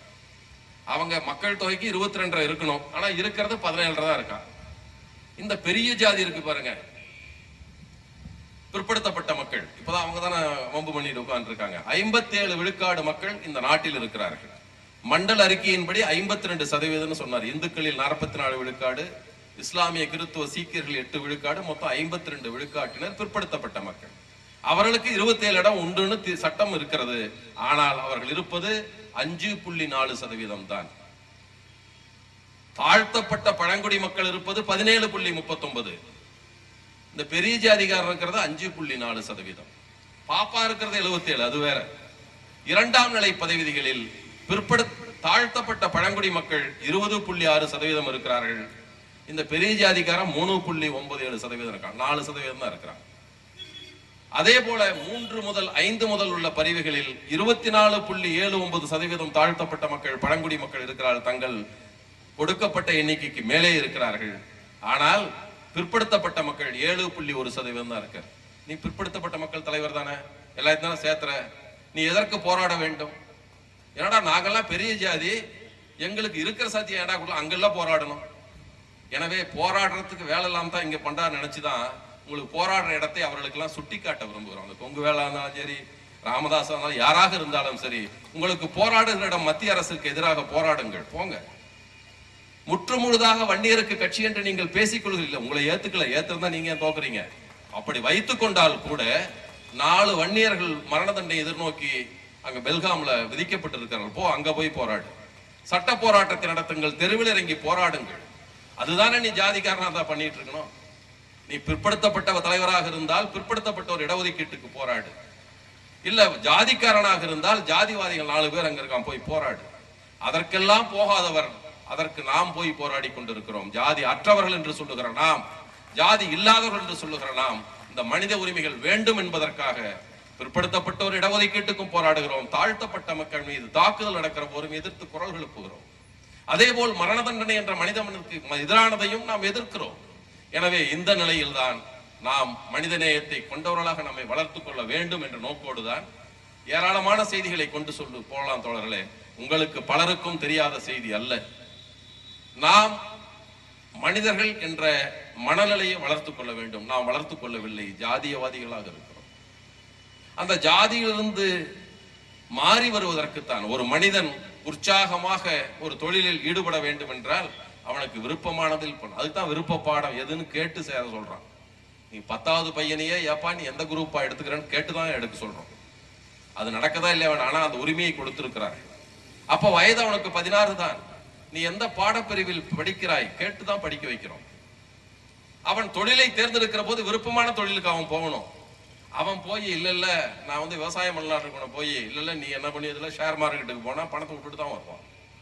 தொழிலை தேர்ந்தெடுக்கிற உரிமை நமக்கு இருக்க வேண்டும். அப்பதான் விருப்பத்தோடு தொழிலில் ஈடுபட்டு அவன் முன்னேற முடியும். துணையை தேர்ந்தெடுத்துக் கொள்ளுகிற உரிமை நமக்கு இருக்க வேண்டும். அப்பதான் வாழ்நாள் முழுதும் மகிழ்ச்சியாக தான் விரும்பிய இணையோடு சேர்ந்து வாழ முடியும். இரண்டையும் தடுப்பதுதான் இந்து மதம். தொழிலை தேர்ந்தெடுப்பதற்கு ஜாதிக்கு ஒரு தொழில் வைத்தான், துணையை தேர்ந்தெடுப்பதற்கு ஜாதிய வட்டத்துக்குள் தேர்ந்தெடு என்று சொன்னார். அதை உடைப்பதுதான் ஒரு நல்ல மனித சமுதாயத்தை படைக்கும். அதைத்தான் நாங்க சொல்றோம். ஒரு ஆண் ஒரு பெண்ணை தேர்ந்தெடுத்துக் கொள்ளட்டும். இப்ப அதை கூட சட்டங்கள்லாம் வந்து விட்டது. ஓரின சேர்க்கையை ஏற்றுக்கொள்கிறது உலகத்தில் பல நாடுகள். நீ பண்ணிக்கலாங்கிறான். அது கூட வேண்டாம், இதை சொன்னீங்கன்னா கூட பரவாயில்ல. காதல் கூடாது, காதல் திருமணம் கூடாது. பாரத பண்பாடு, இந்த பிஜேபிக்காரன் வந்துட்டான். பாரத பண்பாடை தோழர் அழகா சொன்னான். பாரதத்துல ஏடா பண்பாடுன்னு சொன்ன, இந்தியாவில தான் நடக்குதான், பாரதத்தில் நடக்கலையா? அவன் ஒரு அறிவாளி ஒருத்தன். இப்படி பல பேர் இப்ப கிளம்பி விட்டார்கள், புதிய அறிவாளிகள். நாம் நடுநிலையோடு சிந்திப்பவர்களுக்கு எங்களுக்கு ஆதரவாக சிந்திக்க வேண்டும் என்று சொல்லவில்லை. பெரியாரிகளை அனைவரும் ஏற்றுக்கொள்ளுங்கள் என்று சொல்லவில்லை. அம்பேத்கரை எல்லோரும் அப்படியே ஏற்றுக்கொள்ளுங்கள் என்று சொல்லவில்லை. உங்கள் வசதிக்கு, உங்கள் நல்வாழ்வுக்கு, உங்கள் முன்னேற்றத்திற்கு, சமூக நலனுக்கு சாதியற்ற சிந்தனையும் எல்லோரும் சம உரிமையோடு வாழ்வதும் அதுதான் முக்கியம். தடையாக இருப்பவர்களை எதிர்ப்போம், அதற்கு துணையாக வருவர்களை சேர்ப்போம் என்பதுதான் நம்முடைய விதி. மற்றபடி அவங்க கோவம், நாளைக்கு மரண தண்டனைக்கு எதிர்ப்பான போராட்டம்னா வரட்டும், அவங்க சேர்ந்து போராட தயாராக இருக்கிறோம். பலவற்றுக்கு நாம் சேர்ந்து போராடி இருக்கிறோம், எங்களுக்கு ஒன்றும் தனியா கோபம் இல்லை. ஆனால் இப்படிப்பட்ட வேளையில் செய்கிறது சுயநலம் என்பது ஓரளவுக்கு இருக்கலாம். சுயநலத்திற்காக இந்த சமுதாயத்தையே சூறையாடுகிற சிந்தனையை நாம் யாரும் ஏற்றுக்கொள்ள கூடாது, ஏற்றுக்கொள்ள அனுமதிக்க கூடாது. நான் வைக்கிற வேண்டுகோள் தோழர்களுக்கு அல்ல, பொதுவில் இருப்பவர்களுக்கு வைக்கிற வேண்டுகோள். உங்கள் ஜாதி சங்க தலைவர் இந்த சமுதாய அனைத்து சமுதாய பேர்லாம் வச்சுக்கிட்டான். முதல்ல ஒரு அமைப்பு இருந்தது, அப்புறம் தனியா போய் மணிகண்ட தனியா அவர் ஒரு அமைப்பு வச்சுக்கிட்டாரு, அப்புறம் தனியா போய் கொங்குராட இன்னொரு அமைப்பு. இவங்களே இப்ப அனைத்து சாதி சங்கமே 3 ஆகி போச்சு. இப்போ இன்னும் கொஞ்ச நாள் போனாலும் தெரியும். லெட்டர் பேர்டு கட்சிங்கிறவர் லெட்டர் பேர்டுகள் இல்லாம சேர்த்து தான் அறிக்கை விடுறாரு. ராமதாஸோட அனைத்து சமுதாய கூட்டமைப்புல யாராரு கலந்துட்டான அறிக்கையை படிங்க தெரியும். ஏதோ ஒரு பேர் 2 பேர் வரும், அப்புறம் ஜி.கே. மணி, ஏ.கே. மூர்த்தி, இந்த பேர் தான் வரும். ஏன்னா அனைத்து சமுதாயங்கிற 40 சமுதாயத்தில் இருக்கிறவன் வந்திருக்கோம் 30 பேர் தான் இருக்கான். அதுல 3 பேர் தான் வேற பேர் இருக்கு. மற்றவங்க என்னன்னா சும்மா அனைத்து சமுதாயம் போட்டுக்கிறது தான். எனவேதான் அந்த சமுதாய தலைவர்கள் யார் யார் கலந்து கொள்ளுகிறார்களோ அந்த சமுதாயத்தை சார்ந்தவர்கள் அவர்களுக்கு கடிதம் எழுதுங்கள். நீங்கள் எங்கள் பிரதிநிதி அல்ல, உனக்கு நான் அந்த உரிமையை கொடுக்கல, ஏன் சார்பா நீ சொல்லாத, உன் கருத்துன்னு சொல்லிக்க, ஜாதி கருத்துன்னு பேசாதன்னு நம்ம சொல்றோம். எத்தனை பேர் ஏற்றுக்கொள்ளாதவர்கள் இருக்கிறார்கள். எனவே நாம் இந்த மாதிரி எண்ணம் கொண்டவர்கள், ஒரு முற்போக்கு சிந்தனை கொண்டவர்கள், சமத்துவ சிந்தனை கொண்டவர்கள் இந்த ஜாதி வெறிபிடித்த தலைவர்களுக்கு கடிதம் எழுதுங்கள். நீங்கள் எங்கள் பிரதிநிதி அல்ல, நீங்கள் எல்லாம் எங்களுக்கெல்லாம் பிரதிநிதி இல்லடா, உங்களாலே ஏத்துக்கலங்கிறது வேற. அந்த வன்னியர்ல 1000 கட்சி, அந்த கட்சியில என்னென்னமோ இருக்கு, அதெல்லாம் நாங்க சொல்ல வரல. ஆனால் நாம் எழுத வேண்டும் அவர்களுக்கு கொஞ்சம் புரியுற மாதிரி. எனவே முடிந்தவர்கள் ஆளுக்கு 2 அஞ்சல் அட்டையை எழுதி போடுங்கள். அவங்களுக்கு கொஞ்சமாவது புரிஞ்சுதான் செய்கிறார்கள் என்பது நமக்கு தெரிந்தாலும் கூட அவர்களுக்கு உணர்த்துவோம் என்று சொல்லி, இந்த மனு சாஸ்திர எரிப்பு போராட்டம் என்பது ராமதாஸ் அவங்க கட்சி போராட்டம் மாதிரி இல்லை. அது எரித்தது வேற. அவர்கள் எரித்த வீடுகளை எரிக்க வேண்டாம். நாம சாஸ்திரத்தை எரிக்கிறோம், சாஸ்திரம் இருக்கிற அந்த தாளை எரிக்கிறோம். அது தாங்கி இருக்கிற செய்திக்கு எதிரானவர்கள் என்பதற்காக அதை எதிர்க்கிறோம், அவ்வளவுதான். அவர்கள் சூறையாடுதெல்லாம் பார்த்தா அவங்களுக்கு கோபம் எல்லாம் ஜாதி அவங்க திருமணத்தில் இருந்தால் இளவரச கூட்டம் மட்டும் அடிச்சிருந்தா திருமணத்தின் காரணமாக என்று சொல்லலாம். நீ 300 வீட்டுல எதுக்கு போய் அடிக்கிற? கொள்ளை அடிப்பது அதுல திருட்டு வேலையும் தான் நடந்திருக்கு. எனவே இதை நீங்கள் ஜாதியின் பெயரால் சாதி மறுப்பு திருமணத்திற்காக நடந்தது என்று சொல்லிக் கொள்ளாதீர்கள். அதெல்லாம் இப்ப தலைவர்கள்லாம் சில பேர் வாஜ்பாய் கிட்ட போய் ஒரு தடவை கேட்டான், தொழுநோயாளிகளுக்கு மருத்துவம் செய்வதற்கு ஸ்டெயின்ஸ் வந்தாரு, அவரோட மனைவி குழந்தைகள்லாம் இருந்தார்கள். எட்டாத மலை கிராமத்திலிருந்து தொழுநோயாளிக்கு போய் மருத்துவம் செய்தார். எரித்தார்கள் இந்துத்துவவாதிகள். அப்போது கேட்டபோது இவர் சொன்னார், என்னங்க பண்ணலாம், இந்தியா முழுக்க மதமாற்றத்தை பற்றி ஒரு விரிவாத விவாதம் நடக்க வேண்டும். யாரு ஜென்டில்மேன் சொன்னார்ல கலைஞர், அந்த ஜென்டில்மேன் வாஜ்பாய் சொன்னார். ஏண்டா எரிச்சிட்டாடான்னு கேட்டா மதமாற்றத்தை பற்றி விரிவான விவாதம் நடக்க வேண்டும். எட்டாத மலையில் போய் கல்வி பணிக்காக தமிழ்நாட்டை சார்ந்த கிறித்துவ கன்னியர்கள் போய் ஒரிசாவில் மலையில போய் கல்விக்கூடங்கள் நடத்தினார்கள். அந்த மக்களுக்கு கல்வி கண் திறந்தார்கள். அவர்களை பாலியல் வல்லுறவுக்காரர்கள் இந்துத்துவவாதிகள். அங்க ஷர்மான்னு ஒருத்தன், அவன் பிஜேபியில எம்பி, முன்னாள் எம்பி. அவனிடம் சொன்னார்கள், என்ன இந்துத்துவ இளைஞர்கள் எழுச்சி கொண்டு விட்டார்கள். இதாடா எழுச்சி? நீ எரித்ததற்கு அவன் சொன்னான் விரிந்த விவாதம் என்று வாஜ்பாய் சொன்னான். அதே போல எரித்ததற்கு என்னடான்னு சொன்னா நாடக காதல்னா நீ நடத்துறது நாடகமா, அது நாடக காதலா? எரித்ததை பற்றி கருத்து சொல்லாமல் எதையோ ஒன்று சொல்லி மக்களை திசை திருப்புவதை நாங்கள் இந்த சமுதாயம் ஏற்றுக்கொள்ளாது. மக்கள் உன்னிப்பாக கவனிக்கிறார்கள். எனவே இதை சொல்லி ஏதாவது தேர்தலில் அங்கீகாரத்தை காப்பாத்திக்கலாம் என்றெல்லாம் கருதாதீர்கள். வெற்றி பெற்ற எண்ணமெல்லாம் யாரை தப்பா சொல்றீங்க? வெற்றி பெற எண்ணமெல்லாம் அவருக்கு இல்லை. எல்லாத்தையும் வாங்கி இந்த சின்னத்துக்கு ஓட்டு வாங்கி அங்கீகாரத்தை காப்பாற்றிக் கொள்ள வேண்டும் என்றால் கருதலாம். அது கொஞ்சம் விட அப்படி எண்ணி இருக்க கூடும். எனவே இந்த நிலையில் நாம் எடுத்திருக்கிற போராட்டம் மனிதன் மனிதனாக வாழட்டும், சின்ன விஷயம்தான். மனிதனை மனிதனாக வாழ விடாத, வாழ அனுமதிக்காத எல்லா சிந்தனைக்கும் எதிரானவர்கள், எல்லா சிந்தனையும் அழிய வேண்டும், மடிந்தொழிய வேண்டும் என்பதற்குத்தான் இந்த மனுசாஸ்திர எரிப்பு போராட்டம். எனவே வாய்ப்புள்ளவர்கள் ஏப்ரல் 14 வாங்க. புரட்சியாளர் அம்பேத்கர் பிறந்த நாள். இந்த மண்ணுக்கு ஒரு அரசியல் சட்டத்தை அவர் தான் சொன்னாரு. டேய், இவனுக்கு புராணம் வேணும், வேதம் வேணும்னா வியாசன் என்ற தாழ்த்தப்பட்டவனிடம் போனார்கள். இவர்களுக்கு இதிகாசம் தேவைப்பட்டது, வால்மீகி என்ற தாழ்த்தப்பட்டவனிடம் போனார்கள். இவர்களுக்கு அரசியல் சட்டம் தேவைப்பட்டது, என்னிடம் வந்திருக்கிறார்கள். அதான் அம்பேத்கர் சொன்னார். இவனுக்கு யோகிதை இல்லை, அதுக்கெல்லாம் எங்ககிட்ட தான் வருவான். எனவே அப்படிப்பட்ட பெரிய சிந்தனையாளர், இன்று வரை அவருக்கு இணையாக இந்தியாவில் அல்ல உலகத்தில் யாரையும் காட்ட முடியாது என்ற அரிய கல்வியாளர். அதுக்காக அவரை மதிக்கல, அரசியல் தான் இதுக்கெல்லாம் மதிக்கல. பெரிய புரட்சியாளர், சமுதாயத்தை புரட்டி போட வேண்டும் என்பதற்கு தன்னுடைய அனைத்து அறிவையும் பயன்படுத்தி ஆழமான ஆய்வுகளை நமக்கு விட்டு சென்றவர். அவருடைய பிறந்த நாளில் தான் இருக்கிறோம். எனவே அந்த நாளில் வாய்ப்புள்ளவர்கள் வாருங்கள். எல்லோரும் சேர்ந்து அம்பேத்கரை வழிபடுவது, பாராட்டுவது அல்ல அவருக்கு பாராட்டு, அவருடைய சிந்தனை காட்டுவதற்கு. பெரியாரை படமாக வைப்பது போட்டுக் கொள்வதற்கல்ல. பெரியாரியல் என்பது மனிதனை மனிதனாக வாழச் சொல்வது. அதற்காக உங்கள் அனைவரையும் அந்த போராட்டத்திற்கு வர வேண்டும் என்று கேட்டுக்கொண்டு, வாய்ப்புள்ளவர்கள் வாருங்கள், வாய்ப்பில்லாதவர்கள் இந்த போராட்டத்திற்கான உங்கள் ஆதரவையாவது பரப்புங்கள், ஆதரவு கொடுங்கள் என்று கேட்டு விடைபெறுகிறேன். நன்றி, வணக்கம்.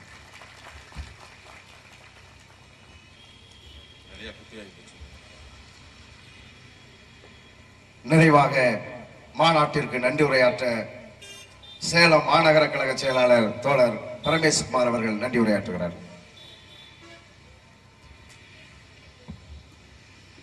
மனுவின் நீதி அறமானதொரு நாள், அதை எரிக்கும் நாளே தமிழர் திருநாள் என்ற பாவேந்தர் பாரதிதாசனின் வரிக்கிணங்க திருநாளை எதிர்நோக்கி காத்திருக்கும் வேளையில் மனுசாஸ்திர எரிப்பு போராட்டம் ஏப்ரல் 14 அறிவிக்கப்பட்டிருக்கிறது. இச்சமயத்தில் தமிழர் ஒற்றுமைக்கான ஜாதி தீண்டாமை ஒழிப்பு மாநாடு அது கலந்து கொண்ட தோழர்கள் அனைவருக்கும் மற்றும் அரங்க நிகழ்ச்சியில் பேசிய சிறப்புரையாளர்களுக்கும், பொதுக்கூட்டத்தில் கலந்து கொண்ட சிறப்புரையாற்றிய அனைவருக்கும் மற்றும் விளம்பரங்களுக்கு உதவிய தோழர்களுக்கும், உணவை ஏற்பாடு செய்தவர்கள் அனைவருக்கும் திராவிட விடுதலை கழகம் சேலம் மாநகரத்தின் சார்பாக நன்றிகளை தெரிவித்துக் கொள்கிறோம். நன்றி, வணக்கம்.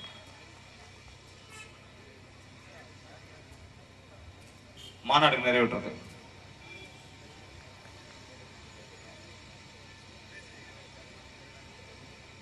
தமிழர்